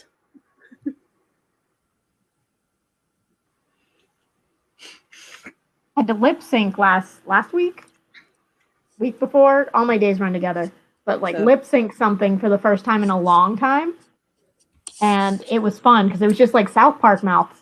So it was like there were 4 of them, and they just swapped out, but it worked, and I was very pleased that it just worked, and I didn't have to fight it for like 3 days. Yeah, 2 sentences. I just had to get through 2 sentences. It's how I know I've really started to lose my mind a bit because I'm like, man, I want to animate a lip sync again. I'm like, what are you doing? No, you don't. You have other things you need to do. Why? And I was like, but it could be fun. No. Nope. Mm-mm. It just It shows will that, be you fun. know, if you live long enough, you become your own villain. Just like Not wrong. Yeah, I would love to have an interaction when with college Emily. I feel like we could have a beer together. So Randall says I watched so much Drag Race that these days that lip sync has taken on a whole new meaning. He was like, "Oh, Sarah, what song did you perform?" Oh, I kind of love that. Well, it would have been torn. 100% would obviously be torn. So Simkin, so we are doing another Hues Who, which is that guy. So I picked, let me zoom out. I picked Blueberry Ice Cream and Silent Gold. So Blueberry Ice Cream is over here, the character on the right, and Silent Gold is here on the left. And I was channeling, oh my God. Actually, I'm so glad you're here, Randall. I mean, I'm always really glad you're here. But also, there was like a singing game or a dancing game that had those really exaggerated, like Kingdom Hearts level, like Big Shoe type things, but they were like super cutesy, super anime. But it was a video game and it was for the PlayStation. And it maybe early 2000s. I thought it was a DJ one because I feel like they had microphones. But like that's like what's kicking around in my brain because I know I saved, like I tore out a page of PlayStation Magazine and saved it because I liked the art. Yeah, that was kind of the inspiration for them. Obviously, I cannot remember. But It wasn't a dog. Rapper. it was. Was it? I don't think it was Parappa the Rapper. Space Channel. Yeah. Let's see. I don't think it. Well, it might have been. I don't. Did that have human characters? Don't That's a good remember. question. I remember a girl vaguely. Oh, Randall might have it.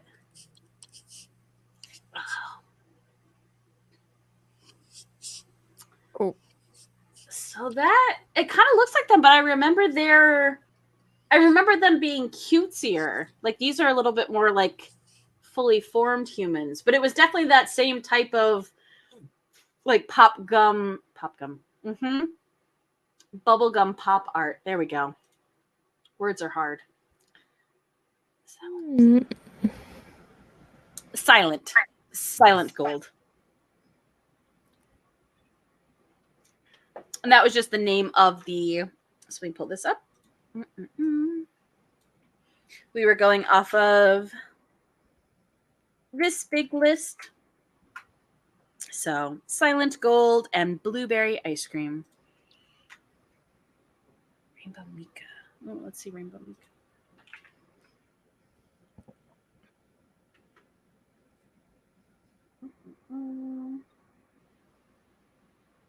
Oh, yeah, I could see that. Oh, there we go. There's also a chance that maybe it wasn't an actual like singing dancing game, and maybe that was just kind of how it was like advertised, and it was actually like like Cooking Mama or something. It wasn't that, but like it was actually advertising something totally different. I just remember it had like a trio of 3 girls, and they were all in that kind of like I would say almost like Mermaid Melody style, but it wasn't specifically that because I wasn't playing any crazy imports. I was playing literally whatever was in PlayStation Magazine. I'm sure it's saved somewhere in all of those printout papers that I saved as reference because I'd use them someday. Oh, speaking of that, I ran across, we cleaned out our storage room during, lockdown and everything. And I ran across at least 2 totes full of ripped out magazine pages and old printed out anime pictures. I used to go on websites and just collect photos and like print them like they were money. No, I Totes.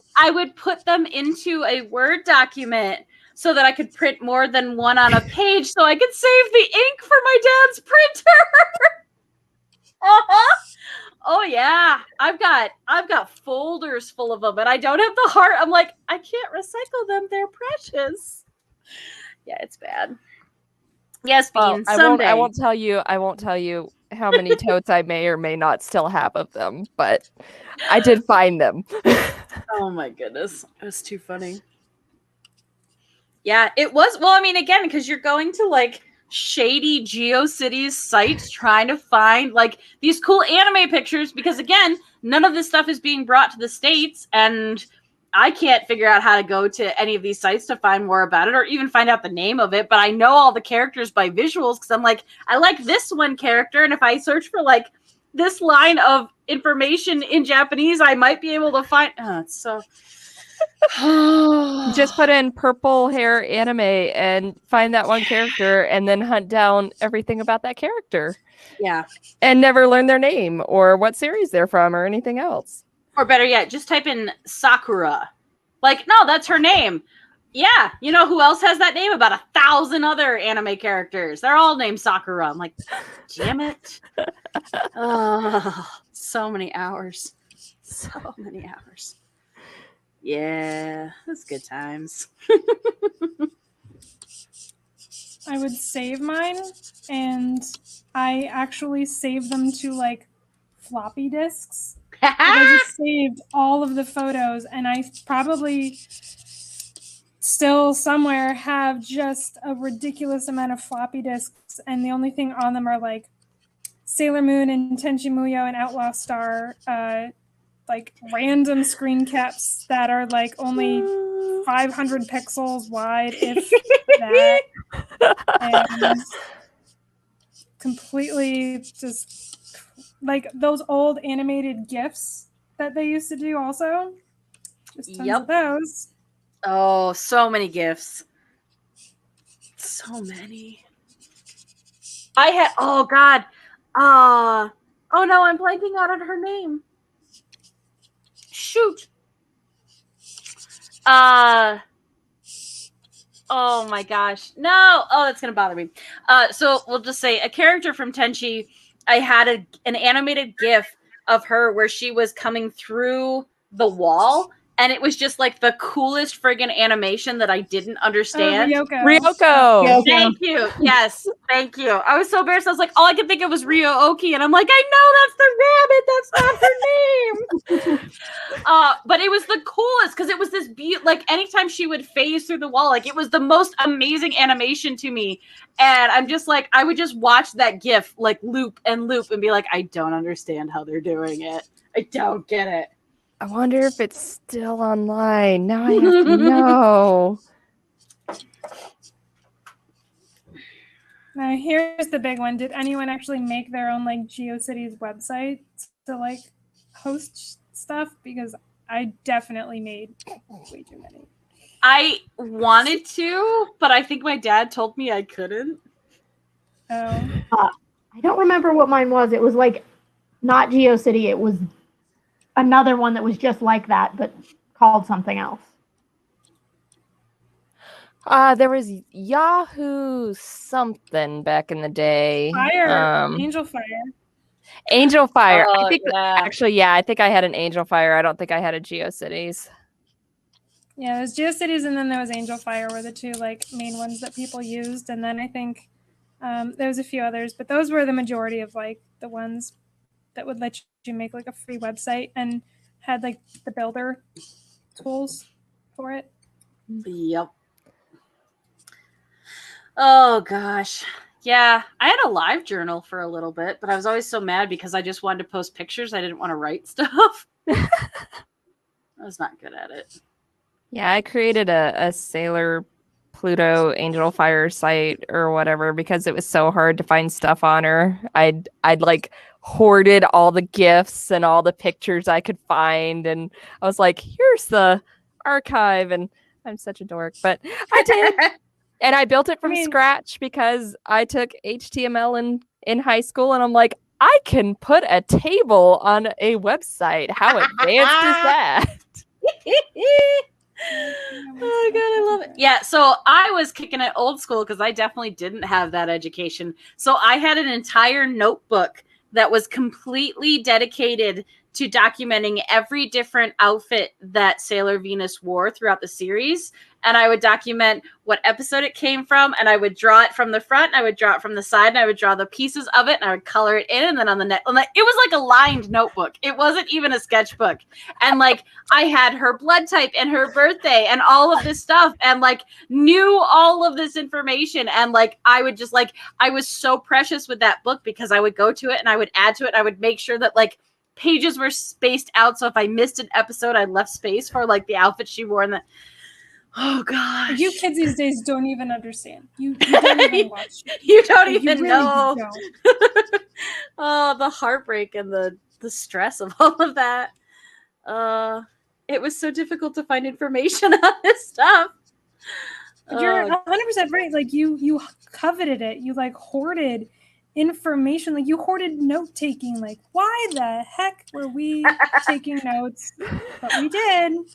Like this I wasn't remember school. writing quotes. Writing Mm. goddamn quotes from shows just because I thought they were really cool quotes.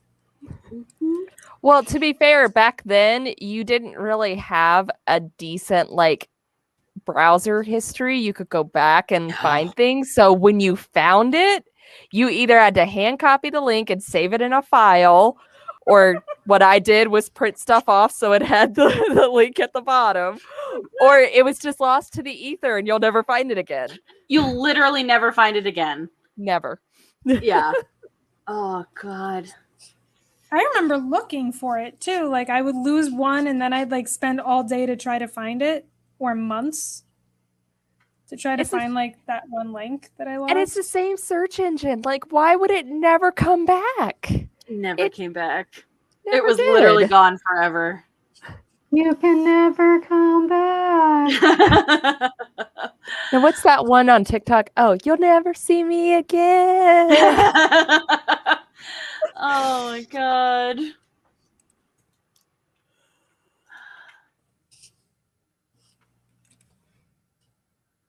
I feel like the TikTok one probably isn't as scary as the one from All Dogs Go to Heaven.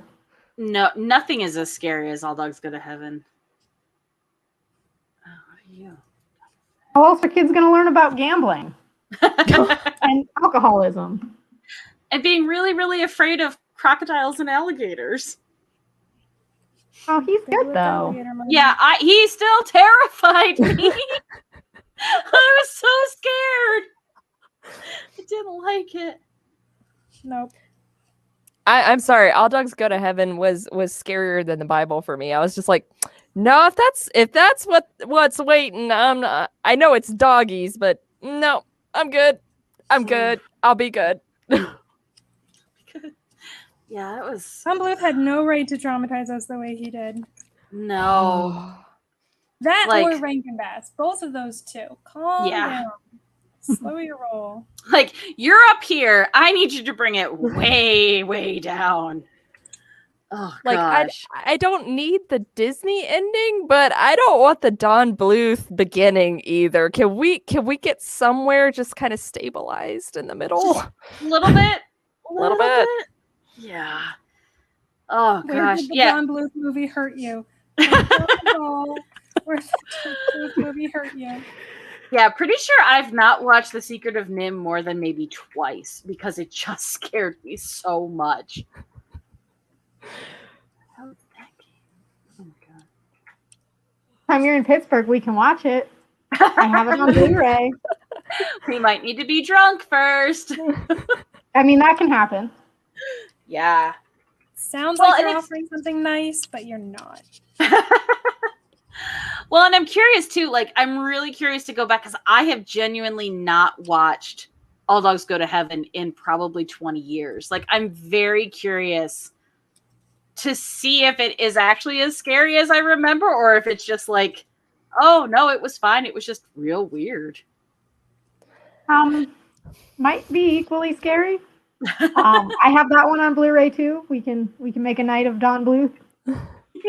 Why don't you just add some Watership Down and just make it a party? God. Woo! Party.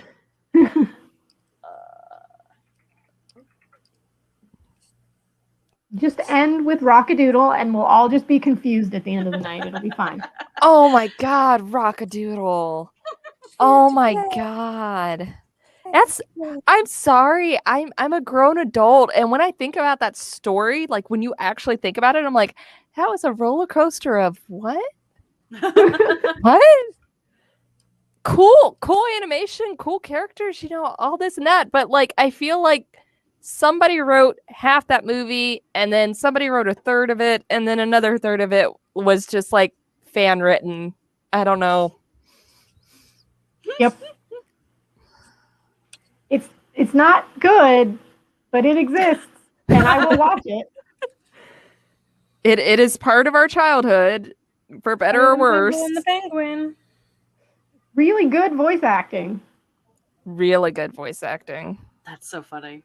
I did also sit through watching The Point with you, Sarah. So we've been through some stuff together. I love The Point.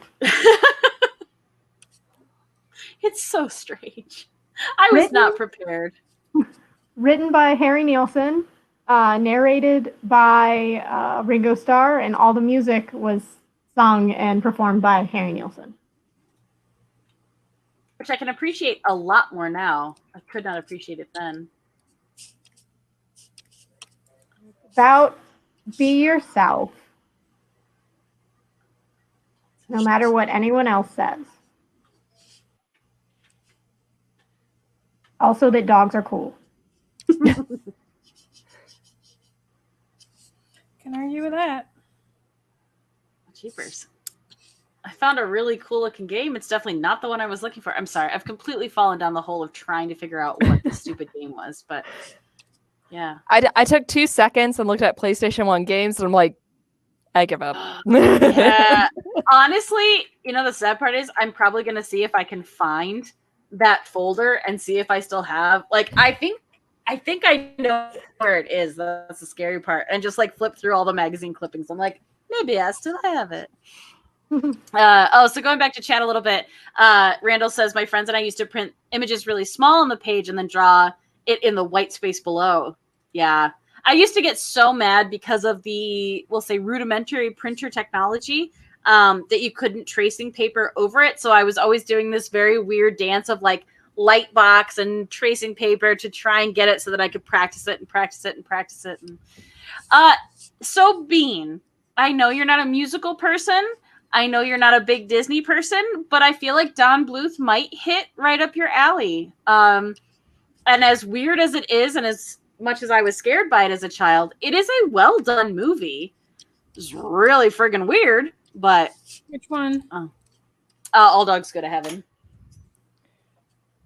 Yep. My mom quoted it to me the last time I had a phone call with her. The little chihuahua in the beginning, and he sniffs the meat that he got as a prize for winning the rat race.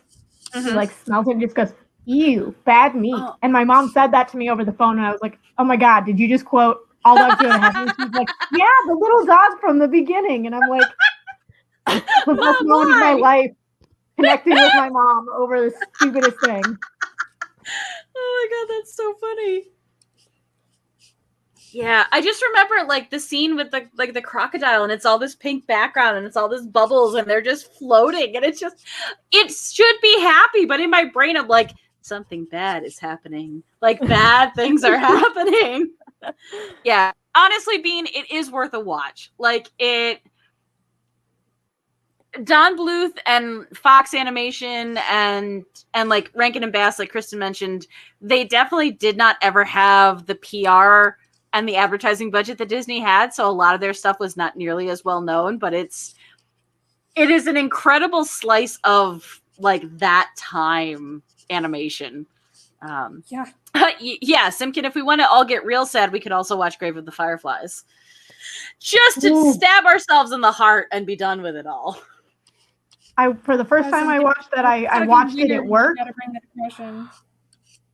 I watched that at work and had to stop it 2/3 of the way through, or pretty far into it, stop it, go to the bathroom and cry, and then come back out and finish the movie because I was like doing work, like artwork, and had it on the like side monitor. And don't watch that for the first time at work. Don't do it. Watch it with a box of tissues And like a and tub of ice something cream. comforting. Yeah. Yeah, treat yourself kindly the night you decide to watch that. That one's honestly, while it is not nearly as sad. The Wind Rises is also a little bit heavy and difficult. Like that one, I was like, oh, okay. I mean, I cry at everything though. Even though I've seen it a million times, the Iron Giant gets me every time. That's because that's a goddamn masterpiece. That's what that is. Well, Yep. at the end, and I was watching it, like I haven't watched it in 12, 13 years, and I was with a guy I was dating at the time, and we're on the couch, and I just start like Superman, and just waterfall, bawling, ugly crying, and he just turns to me and goes, "You know what happened? You know he comes back." Doesn't And I'm know. like, the little boy doesn't know. Oh god, that one's so good. Sorry if I spoiled a movie that's like 20 years old, though. Yeah. Forging Winton, if you haven't watched that one is a highly recommend. Iron Giant is an absolute masterpiece and literally has one of my all-time favorite moments from an animated movie where the lovely gentleman who is the artist is just standing to camera and just goes, art! And it's with the gif you see of it, and I love it, and it's just it's so good. It feels so good. It's one of those movies that you can watch an infinite amount of times because there's so much stuff hidden in it. Like, I remember someone pointing out to me, like, when they're in the diner, there's a guy reading a newspaper, and his lips are moving as he reads the newspaper. Like, he's a secondary character that has no lines in the movie. He's only in it for, like, a second of animation. And they managed to, like, give him so much character where he's an old guy that his lips move when he reads. Like, what? Why? You didn't need that. I feel like that was like waitress that like trips. Like, you don't need that, but you put it in there. That was like the interns that they had hired for the summer, and they were just like, "This is my one thing. This is what I'm doing, and I'm gonna do it so well." You know what though? We need more of that attention to detail and Easter eggs to pick out 20 years later. 100%. Bean has seen the Iron Giant. Well done, Bean. I like that one a lot. Gold star for Bean. Mm-hmm.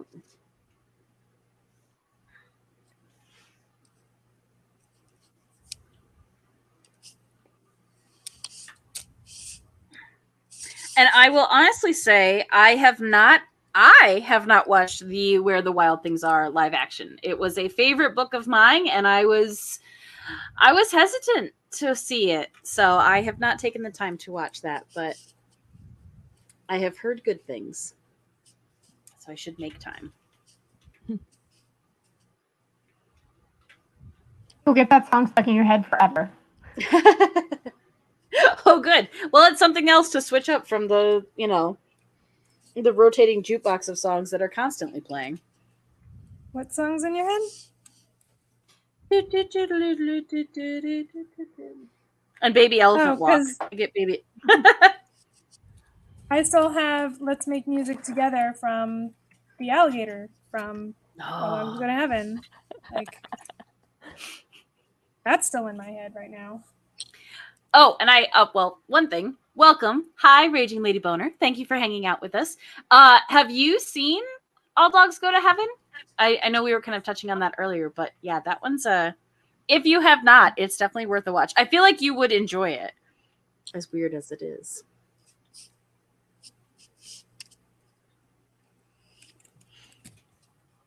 Well, I didn't have that song in my head, Kristen, but now I do.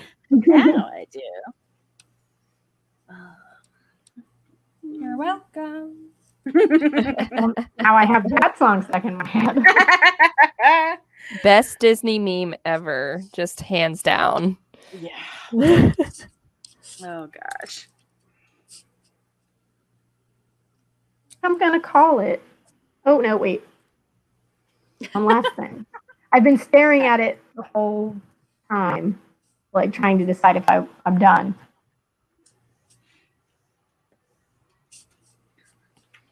One I last keep thing.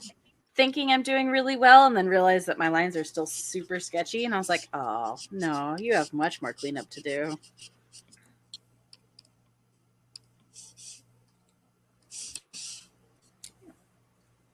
Oh, your shadows. Interesting. All right. What the heck?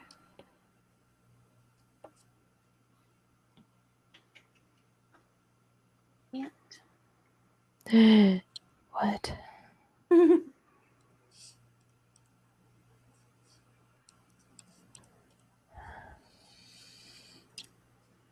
Do you remember what pen you used to create those? No, I don't. Nope, absolutely do not remember which pen I was using. Great. Let's just.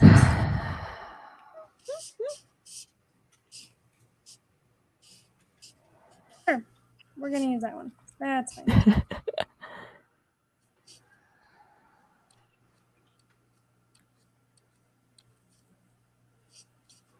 Oh.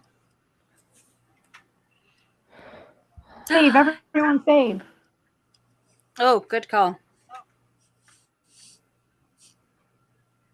Right? Well, Raging Lady Boner, we should make a point to rewatch that and have a chat afterwards and see how traumatized we are. Also, Nicole, did you use the magic salt? I did initially on the first layer, but it looked kind of weird, so I painted over it. I mean, it looks super cool from the angle that we're seeing it at, so Thank I you. dig it. It's a puddle right now. Yay! Okay, Sarah, are you ready to share? Think so. All right.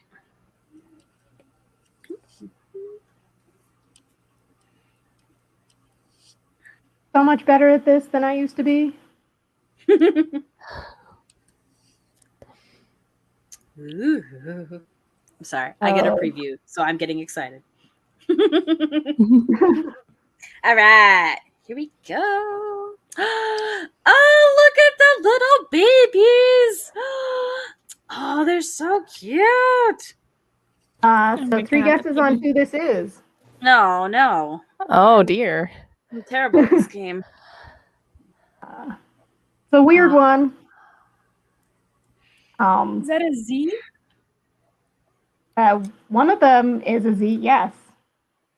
The pig kind of looks familiar. Is it something I would actually know? It's from something that you might know, but extended universe of that thing. Ooh. Is it extended universe of the Aristocats? Because she kind of looks like the little girl cat from Aristocats. A little bit. That's Eureka, the pink kitten. I'm trying to think of good clues. Maybe I'll just stop sharing and show my t-shirt because I wore a T-shirt appropriate. Yeah, always t-shirt appropriate. Appropriate. Royal Army. Oh dear. Well, he's adorable. I don't think I know it though. It's Wizard of Oz, isn't it? Return to Oz. Oh. Yep. So, she's from Oz. She's Princess Ozma. Nice. Well done. The piglet that the wizard gave her, and Eureka the pink kitten, who always jokes about eating the piglet, but no one's sure if she's actually joking or if she's going to actually eat the piglet. I like it. Eureka goes on trial because one of the piglets goes missing. Oh. I like when you talk about the Oz books, like outside of, we'll say, regular context, and they just sound insane. I mean, they are, but like they make sense in their own universe. But you talk about them, and it's just like, this is bananas. None of this makes any sense. So, yep, that's good. Well, very cool. doesn't help that Ozma was a princess and stolen, kidnapped by the wizard and given to a witch. And the witch is like, how do I hide this baby? Oh, I'll just turn it into a boy. No one's looking for a little boy. So this witch raises the princess as a little boy for like 8 years. And the little boy leaves and they find out that, oh, by the way, you're a princess. And he goes, I don't want to be a princess. And then they turn him back into a girl. And it's like, he's like, well, I guess I'm a princess now. Well, gosh. shucks. Oh, Yep. bother. Well, the stipulation, because he becomes friends with the Tin Woodsman and the Scarecrow, is that if he becomes a princess, they have to treat him the same way. He doesn't want anyone to treat him differently as a princess. Smart. And then, Aw. I like yeah, and it was that. kind of an interesting thing because I read it when I was very small, and I'm like, this is a lot of things I didn't have to think about before first grade. Yeah, that's really heavy for a children's book. But everyone was cool. They were like, all right, you got a sex change. This is cool. We still This like is- you. This is normal. Normal Oz stuff. Yeah, considering it Normal was stuff. written at the turn of the 19th century. Oh, I knew you were gonna do it. Like I knew it, and I was mentally preparing for it, and it still bummed me out when you did it. It's fine, because you can't just say turn of the century, because we've now lived through a turn of the century. It's fine. Everything's fine. It's all fine. It's fine. Um, It's fine. there was a lot of gender topics that came up in the Oz books. Like the whole theme of the second book is this girl named Ginger is tired of doing housework, so she recruits a bunch of girls to take over the Emerald City, and everyone doesn't know what to do because all the girls that did everything, like no one's milking the cows, no one's making dinner. And so all the men start doing it, and they're like, this is terrible. These women work so hard. We are not strong enough to do the work of these women. And they were like, it just pretty much like said, women are too strong. They're stronger than all the men. That's why they are doing all the hard work. And they had to like convince this girl not to take over the Emerald City and to bring balance back because the men were too weak. Well, it's so good that we all learned from that, and everything changed in the 100 years we had. Yeah. Oh, totally. That's I'm sorry. Too sarcastic? Too real.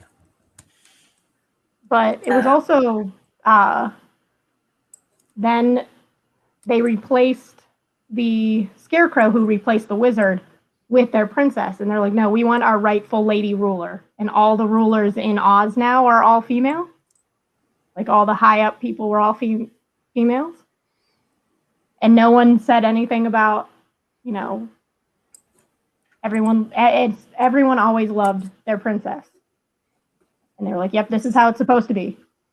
Got this lady in charge. Get shit done. She was also a child. Yeah. A Oh, lady now, child. Raging Lady Boner, why you gotta say hurtful things to me like that? Yeah. And I know we've made this joke on the show before, but also with the, like, because I work in an alcohol industry, now when I check IDs, I don't have to look as carefully at the dates because literally all I have to look for is whether it says 19 first or 20 first. And it hurts my heart.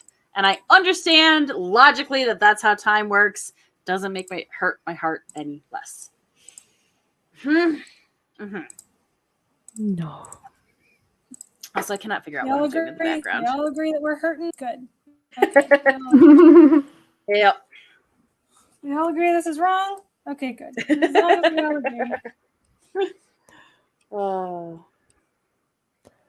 that we all hate it.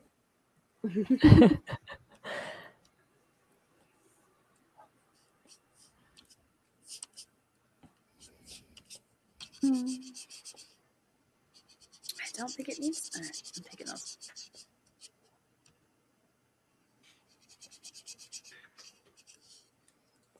Also, I enjoy with the posing that I did for this in true like video game fashion. Makes no sense why they're posing like they are, but I'm okay with that.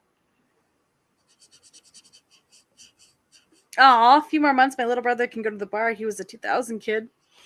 That's Sky.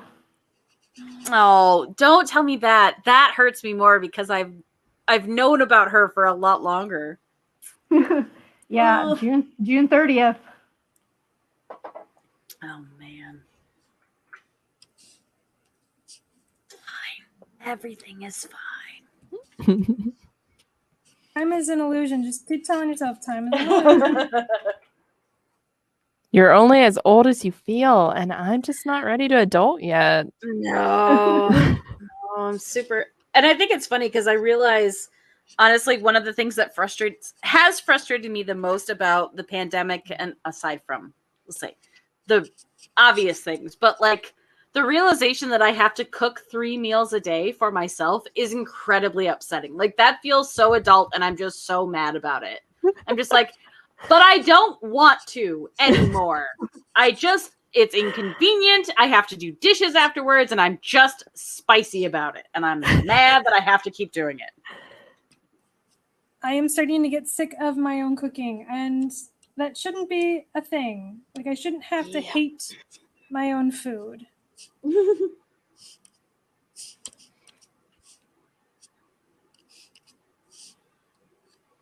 I should feel pleasant when I, cook. It's like, oh, I'm going to treat myself. It's like, nope.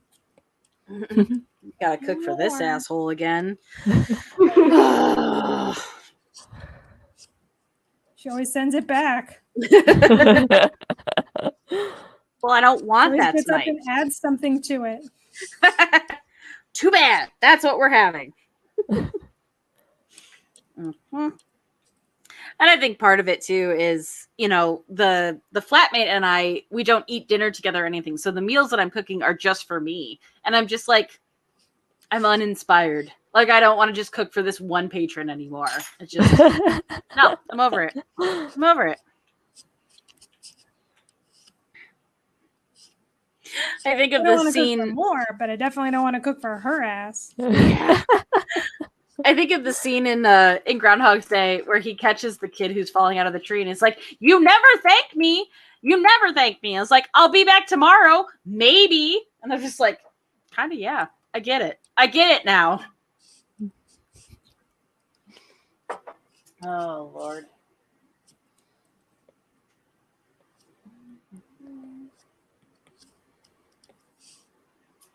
All right, so I'm going to say we are at the 2.5 hour mark, so we'll probably look to start to wrap up in the next 15 minutes or so. Yes, Bean, exactly. They never clean up. I have to cook and do cleanup, which is just raw deal. Rude bitches. Just not acceptable. Not acceptable.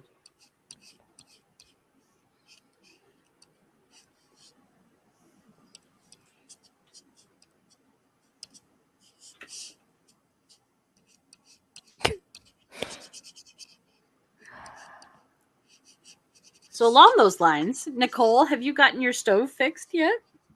Nope. No. It's great. Yeah. So just for I everybody value it so much more now. Nicole has been cooking on a hot plate for how long?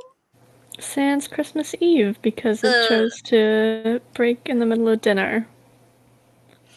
So, Yep. that's fun. So fun. To like cringe when you say that. It's so fun. I'm so happy about everything. Perfect.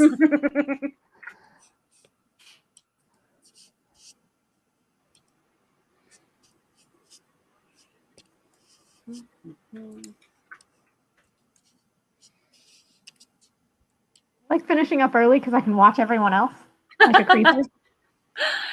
Yes, Bean. Bill Murray 100% let that kid fall a lot. he let the kid fall. He let the guy who is the head groundhog guy choke on his steak. Like, yeah, I love it because it's either in the special features or in the commentary, they try and tally up like how many days it actually was. It's something insane. It's some crazy number of years. Because they go off of like, how long would it take you to master this if you did it for 8 hours a day? And it just, but it's one of those where I don't care. We watch it. We celebrate it every year. We watch Groundhog's Day. We eat groundhog. It's a whole thing in my family, and I love it every time. And it is a gem of a movie. Oh, Megan, your face. So we'll eat some sort of pig usually because we don't actually eat groundhog. Wow, So it is yeah. ground hog. It's getting to the end of the day and my brain is mush and I'm like, wait, what? Wait, you do what? You eat Part of me what? wanted you to like confirm that, and the other part was like, well, you know what? I'm like, people Never eat tried it. squirrel and rabbit, so maybe? Yeah. Maybe? Squirrels are just so much work because there is so little actual like meat on them that, yeah. They are not. So we relocate and send to the afterlife groundhogs, but that's because they used to do a lot of damage to the fields where the horses were in. So with their tunnels and everything, like if a horse steps in that, they'll twist their leg and maybe just hurt themselves a little, or like maybe really, really damage themselves. And horses don't heal real well with that. So yeah, there was a groundhog eradication process for the years when we had horses, and now it's just they eat my mother's food in her garden, and therefore she wants them dead. So Fair. But no, we do not actually eat them. We get yes, some sort of ground up hog, so pig, and we eat that instead. Play on words. Got it. Yes. You don't feed them like I do at my house. No. It's like They're really chubby. We have the chubbiest groundhogs.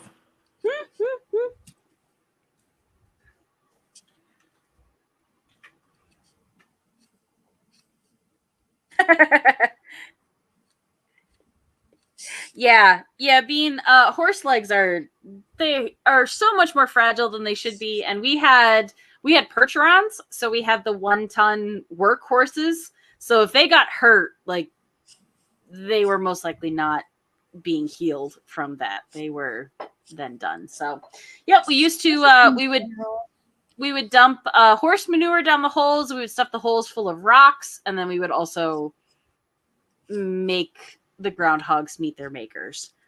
So We had groundhogs in our barn, and one time my dad hooked up a hose to the Jeep exhaust and then put the hose down the tunnel, like a really big round hose. So we just filled the tunnel with car exhaust. And that's how he got rid of the groundhogs. oh my goodness. And Ours climb trees. works. Ours climb trees. They're technically squirrels. I was gonna say they're gigantic fat squirrels. Ground squirrels. Squirrels. Oh my goodness. All right. I think I'm to the point where I'm just futzing with it now because I don't know what to do with it, but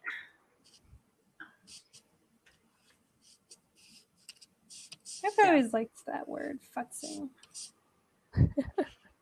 yeah. Oh, there was one that I came across the other day where I hadn't heard it in a while. I was like, oh, that's such a good word. Now, of course, I won't be able to think of it, but yeah.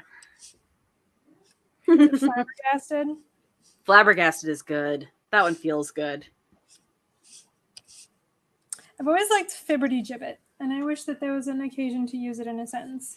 Yeah, I do. I really like bamboozled. Like heckin' bamboozled makes me happy. Ramekin makes me really happy for some reason. Like that one just feels good. Oh, what do you use ramekin for? I don't. I just think about it. I think about using it. Fair. And I don't ever have the confidence to actually use it.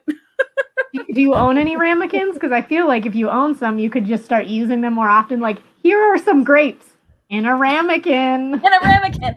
I was like, no, I just have like steins. Like that's the coolest thing that I could like offer something in. Like, here, it has a lid. Oh, ramekin, like the actual serving dish silverware thing. I thought ramekin. You were implying that ramekin was also like a verb of some sort. Like I'm gonna go ramekin that guy. Like, Well, now I'm gonna wow.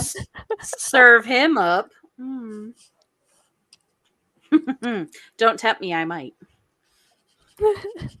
As long as you don't use it like I'm gonna ram his kin, like then that just sounds weird. No. I try not to play outside in the family members. I try and stick to just one member of the family. That seems to be better for not getting my car set on fire. Or the verbiage.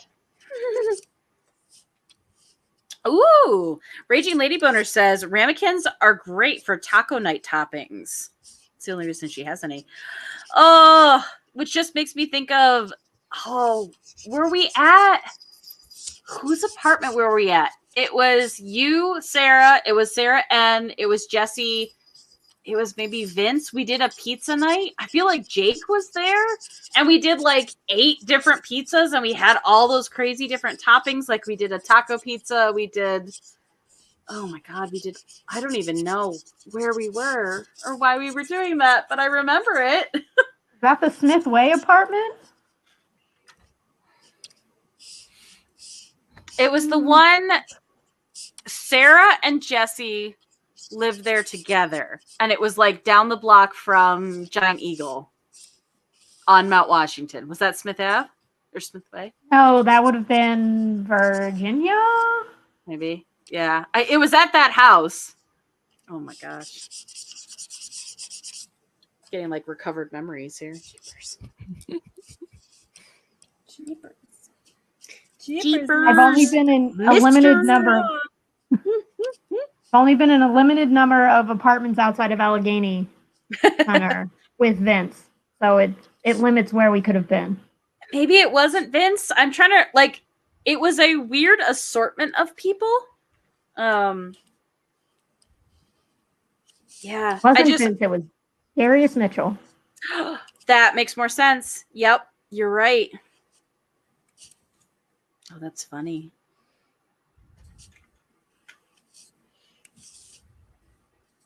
That's weird because it could have been Vince because we all worked at Joe's Crab Shack. Yep. For a long time. I still have some of the dip bowls from that came home with me. I don't know why I the thought you were long about to ones, say those I count still as have ramekins. Oh, I Emily, have those are- ramekins then. Oh my God, that's too funny. Yeah, I have 2 blue. That was the artichoke dip or the crab dip came in them, and I definitely stole them from Joe's Crab Shack, and they live with me now. Somewhere I have the recipes for both of those dips. Don't tell Joe's Crab Shack. They were so good though. Well, they used to have binders that had all of the prep and recipes for everything that they made. Oh, and no on way. slow days, I would make the new binders when the new, which was super stupid. Instead of just saying, swap out one recipe that's changed from this giant binder, they would just make you reprint 300 pages of recipes. And the general manager came out and 900 pages stack of paper because he needed 3 copies of this thing. And he goes, "Have you ever punched paper before?" And I just laughed in his face. And then I was like, "Oh, I'm sorry." And then laughed more. That was a real question. Oh. As an animation student, I punched a lot of paper. That's like, I'm sorry, sir. Do you know how much paper I have punched? It's a lot. But anytime they would throw You're the like binders currently away, punching paper as he's asking you this. but instead of throwing away the recipes, the ones I wanted got folded up and stuck in my pocket. So I love it. They had to shred those because they were like, trade secrets. You're not allowed to know how to make the artichoke dip. It's cream cheese. Secret recipe is crazy. Oh my god, I love it so much. Come on, Doodle Crew. You stay for the art, but you also learn trade illegal secrets that you should know. Of what it was like for us to work minimum wage jobs when we needed money. Oh. Oh my College God. jobs were both the best and the worst. Yeah. I probably stuck around a lot longer than I should have because 50% off of crab was really nice. Like, honestly, the discounts that we got for eating at Joe's Crab Shack is the reason I ate at Joe's Crab Shack so much. Because I was like, because we could always get, I was like, no, this food is great. And like, to pay full price for it, I'm like, I'm super not going to do that. But yeah. No, because I worked in the Station Square bookstore and got like crazy discounts. And I'm just like, I want this book and I want this book and I want this book. Discounts on discounted books. Like, right? Yeah. were they practically free at that point? Yeah, I was paying like $3 for a book that originally retailed for like $35 or something like that. Oh Lord. How did we survive sometimes? There are times where I really wonder. I was like, how did we actually make it all the way through? I don't totally did we understand. not starve to death? I don't. There was 3 months in my life where I just had ramen every day. 3 months. Mine was pancakes. Like that was my go-to. Like it was hot chocolate mix and pancakes. You were literally Kiki's delivery service. Yeah. Eat pancakes for the rest of my life. And I probably almost got scurvy from it. Just saying. Oh, yeah. Let's see. I lived on yogurt, ramen, and eggs for a long time. Intermixed with, a $1 smoothie at work or something, to offset the scurvy. But yeah, lots All of I know- For me, it ramen. was hard to go food shopping where I was too. Well, especially like I could make it to Giant Eagle and walk that home, but like that was more expensive than going to like Walmart. But to go to Walmart, you had to know someone who had a car and could drive you like the 15 miles to get to the Walmart. And so it was always like this, like everybody would plan and pile into the car to go on this one massive shopping trip and hope that would last you. And oh my God. Yeah. Well, and so for people in chat who didn't go to the Art Institute, so because of the very special way that our school was, we didn't have a meal plan. There was not a cafeteria. There was no actual food provided by the school. We had a snack corner with super, super overpriced food that you could buy if you were desperate. But honestly, it was cheaper to walk out of the school, walk to the corner, like grocery store, convenience store. Yeah, Smithfield News, like the news shop where you could get smokes and buy like the 99-cent like honey rolls and like Swiss rolls and stuff like that because you could pay $1 and get a meal. Not a meal, but yeah. 99-cent jalapeno cheese hot dogs. I just so many nitrates. All the nitrates. Oh, like just fill me up on nitrates, please. Sodium and nitrates. That's how I made it through college. Ooh. All right. So Bean says, if I'm really hungry and don't care about the carbs bomb, I'll make a romlet, cooked ramen made into an omelet with like 2 to 3 eggs. See, now that I'm not living off of ramen, that sounds really tasty. I eat ramen now all the time, but I like put eggs in it and like veggies and yeah, like I actually make it nice. Also, like I would, even in college, I only used about half of that packet because even then it was a sodium bomb and I was like, it's too much. It feels bad. It's too much. Oh. Fancy ramen feels like a treat now. It really does. You're not wrong. Like going, like when I was in, oh, go ahead. Oh, go ahead. No, go ahead. When I was out in California, in LA, we went to, like, we were right near like Koreatown. And so we got Korean barbecue, but we also went and got ramen. So like to get like a humongous bowl of ramen that's got you know, a hard-boiled egg and all this amazing vegetables and all of that. And I was like, this is delicious. This is nothing like what I was eating before. Oh. Yeah, I've been spoiled by like real ramen and dressed up ramen now, and I actually tried probably a couple of weeks ago. I was like, I had one of those cravings. I threw a pack of the instant ramen in a pot and just tried to eat it straight up, and I'm like, how did I live on this? I need veggies. I need something else in this. Yeah. Yeah, the lack It's of your fruits only and vegetables. sustenance, though. When you're in college and you convince yourself, like, okay, as soon as I graduate and I have money, I swear I'll eat nothing but veggies for the rest of my life. But just for this quarter, I'm just going to eat sodium. Or they have a sale on the Easy Mac, and you're like, I guess I'm having that for the next 2 weeks. Yep. Yep. Uh, Oh, I used was to- It was a combination of poor and just hard to get. Yeah.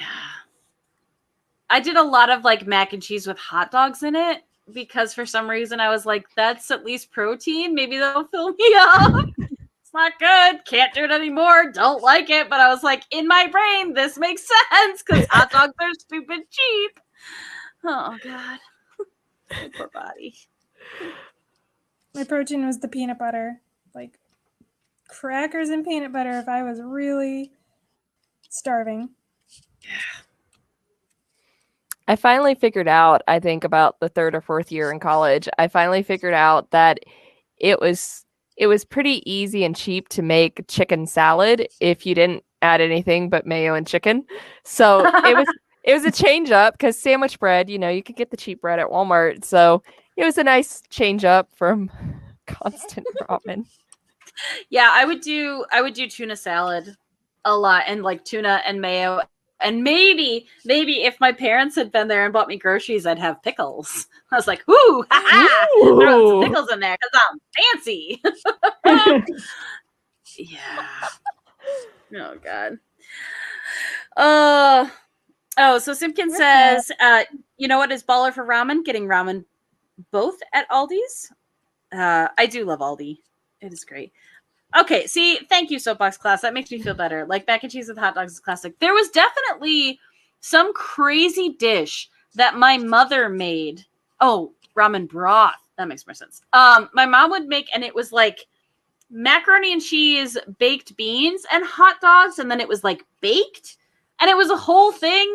And I think that's what I was trying to make, very unsuccessfully. And also, yes, Raging Lady Boner, same. I cannot eat hot dogs as much now because they make me very sick to my stomach.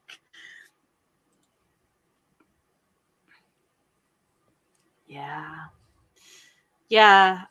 Again, very disappointed that even literally being a starving artist, I was not like starving thin. I was like, I'm eating so much shit that I'm still like getting all the calories and I'm not moving because I'm a slug and I'm drinking so much Surge. And so much sugar. But yeah, I'm just eating absolute garbage 24 hours a day. It's like losing the freshman 15, but then like just inactivity. The walking helped, but walking only helped, but so then, much. you know, we would get to the Art Institute and then we'd be there for 12 hours and we would just sit some more. And I definitely never took the stairs. I always took the elevator, even though it made me sick. Oh, like motion sick? Yeah. Mm. I don't think they were really people elevators. They were probably like freight elevators. I think they were, honestly, because they moved way faster than they should have. So much about that school. Ooh, corn and mac and cheese. Interesting. Cheesy corn. That might be really good. Right? Like in my brain, I'm like, that kind of sounds like it would work. Also, now that we've been talking about it, literally all I want to eat right now is mac and cheese. I don't think I have any ramen in my house right now. It's kind of funny. I was like, oh, I could have ramen tonight, but no. All right. So, are we ready to go around and show finals and do our outros? Sure. Yeah, All if you guys right. were waiting on me, I apologize. Oh no, I was messing around with mine too. I'm just looking. I was like, oh, we're at the 3-hour mark, and it's a good time to, yeah. Someone who hates corn. The sound of. Oh, I'm sorry. Raging Lady Boner says, as someone who hates corn, that sounds like something Satan would do. That's funny. Yeah. Actually, you know what? That's fair. No, that's fair. Yeah. All right, Megan, do you want to start? Sure, I will start. I put on this nice filter and I'll take it off now. You did. Look at that. Oh, that looks cool. It's like like the- spring edition opal. Aw. Very fun. I like the hair. I'm Thank vibing you. on the hair. All right. So where can people find you? So again, I'm on Instagram as Megan C Creates. I also have an Etsy shop, which is the same megancreates.etsy.com. I just launched a design this week with ladybugs. They're super cute. So yeah, that's all I got. Were you running a spring sale, or were you doing a spring debut of new designs? It's a spring debut. I don't have a sale going on right at the moment because I'm waiting for some awesome new product to come in, and I can't wait. But when I get that in, I'll run another sale. Excellent. Yeah. So what's cool with Etsy is you can follow shops and you'll get notified if they post new stuff. So definitely make sure you check out and follow Megan on that. Yep. Her Etsy is in the chat right now. So definitely give that a follow. I also totally have my eye on a sticker that I'm probably going to order here pretty soon. So yes, very excited. Much excited. But yeah, that looks so cool. I like what you did with the background too. I like the Thank you. That's the fresco brush. I like just messing around with it. Yeah, I got to toy with Procreate for the first time this week, and I was doing some of like the hand lettering with some of the calligraphy options. I was like, oh well, this is amazing. A lot of the other stuff I was like, oh, I can do mostly the same with the tablet that I have, but that was the one thing I was like, oh, I need this. This is I need this. So, all right, very cool. Nicole, are you ready? Yes. Yes, I want to see the magic. All right. So the good thing about this camera is that it's actually my iPad, so I can move it. So yeah, these are the two pieces I made. So the pink one is not done just because it's so wet. But I was gonna add stars in white and maybe like some sort of, I don't know, landscape line silhouette kind of thing. Yeah. No, that looks really cool. I love the gradient like skies that you do. They just make me very happy. Yeah, they're fun I'm to so do. into the elephant's ears. I don't know what it is about them, but they just look so good and like dimensional and floppy. Yeah. Extra floppy. Love it. And speaking of Etsy, I believe if you in chat are interested, you could possibly pick up some of these pieces on Nicole's Etsy. Is that right? That is true. Heck yeah. I'm sorry, your lovely fiance says moist as heck, and that made me chuckle. Yeah, he's brilliant as always. Oh, thank you, Paul. We appreciate you. No, that looks awesome. Yeah, that hard to remember palette is really gorgeous. It's just, so pretty. Yay! Yeah. So definitely follow Nicole at all of her things and check out her Etsy. Yay! All of the things. All the things. Hooray. All right. Sarah. Hey. I'll jump to you. Boop. Boop. Boop. Boop. There we go. Yeah. Now that I know what it is. Hooray. The princess that was a boy that is now a princess again. I just like her headdress, honestly. I'm just very happy about that. I like the chair a lot. I took the headdress straight from the illustrations of her, so Nice. And they're the old school, like super cool, like wood block carving, cut, print making thing. I can't word. yeah, But yes. all those illustrations are super rad. Someday I'll have a sleeve of inspired tattoos, but not now, not yet. Yeah. Yeah. Again, Someday. in the future when the world is open. But yeah. So which comics, again, I know we talk about your comics, but tell people the actual names of your comics so people can find them. I have 3. There's a teen drama with werewolves, Steel City Moon. There's a zombie one set in Pittsburgh called What Remains. And then there's a fantasy one called True Sun. Steel City Moon comes out weekly on Wednesdays on my Tumblr and Facebook.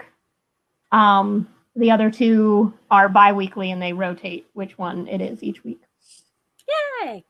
Yeah. If you want to check out other stuff, because Sarah is legit insane, and has been for as long as I've known her. So it's constant, which is nice. I like it.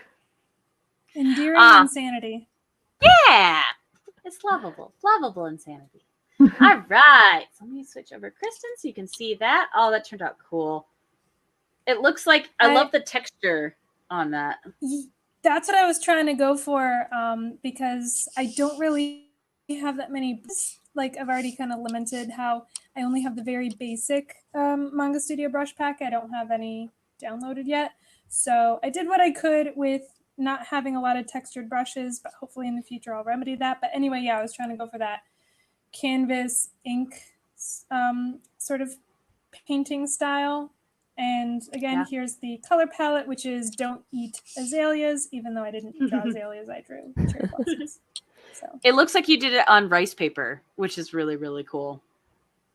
Yeah, I tried to, there's like some watercolor brushes, so that's what I try to like emulate it with, was doing that like rice paper, but it's fun. I always feel like I cheat with the colors because I always go for like a 2-tone color palette, but I still really like it. I am sad I didn't get to do my Tokyo one, but maybe we'll save that for a future. I was going to say, Sarah's got the really good idea for another one. You've got an extra idea, so maybe we'll bring this palette back and I wouldn't mind doing this same palette because I think I liked the first palette that we had, but I think this one was a little bit more risky or like challenging. Yeah, this one, these colors seemed a little bit just risky is a good word for it. They were a little bit more challenging, which I liked. So yeah, tell people where they can find you and check out your other stuff. Yes. Sorry, my thing froze for a second. But yeah, so you can follow me on Instagram, and hopefully when I finally start finishing artwork, I can post it there. I'm very slow posting, but I'm going to get better. So yeah. Excellent. Again, I keep coming back to, it's a pandemic. You're lucky I do anything. Right. All right, let me switch over and do this and do a quick outro for that. So there's my final of Blueberry Ice Cream and Silent Gold, and they're just fun. Again, they're just fun video game characters of my imaginary video game. But yeah, I was happy. I'm happy with them and their gigantic shoes. That makes me happy. But yeah, you can find me across the internet at A Swan Named Emily. Check out this channel again on this coming Monday, which I don't have the date for because I never remember. The 12th at 1 for our next Doodle Crew, which will be the video game one. So it's appropriate that I was drawing video game characters. But also I'm on Twitter, Instagram, Facebook, Patreon, all the things with this one named Emily. If you want to see more of Doodle Crew specifically, follow at Doodle Crew Draw at Facebook, Instagram, and Twitter. We do post a lot of stuff there, and you can check out art, again, especially if you're missing live episodes. All of the art that the artists create on episode ends up on, especially the Instagram, looking lovely. And I'm working on getting full episodes up onto the Facebook, but all the full episodes of previous episodes of this show end up on my YouTube. And once I hit 100 subscribers, I can change it to at A Swan Named Emily. But again, it's if you search for A Swan Named Emily YouTube or Doodle Crew, you will probably find it. Doodle Crew is also used by anybody who is a fan of Labradoodles. So we are constantly in battles with them to reclaim hashtags. But if you search Doodle Crew hype, I always tag it with that because, and also definitely check out our Linktree /Doodle Crew that has links to the artist-specific profiles, so you can follow them if you are interested in seeing more by these artists. Many of them are open for commission, so if you would like to get art from anybody you saw on stream today, definitely hit them up or contact me, and I can get you in touch with them. And yeah, thank you so much to chat for coming out, hanging out with us. As always, following us through our very random conversation that just happens. That's never planned, but I kind of love it. And we really appreciate you, and we appreciate you hanging out and drawing with us. And we'll see you again very soon. So goodbye.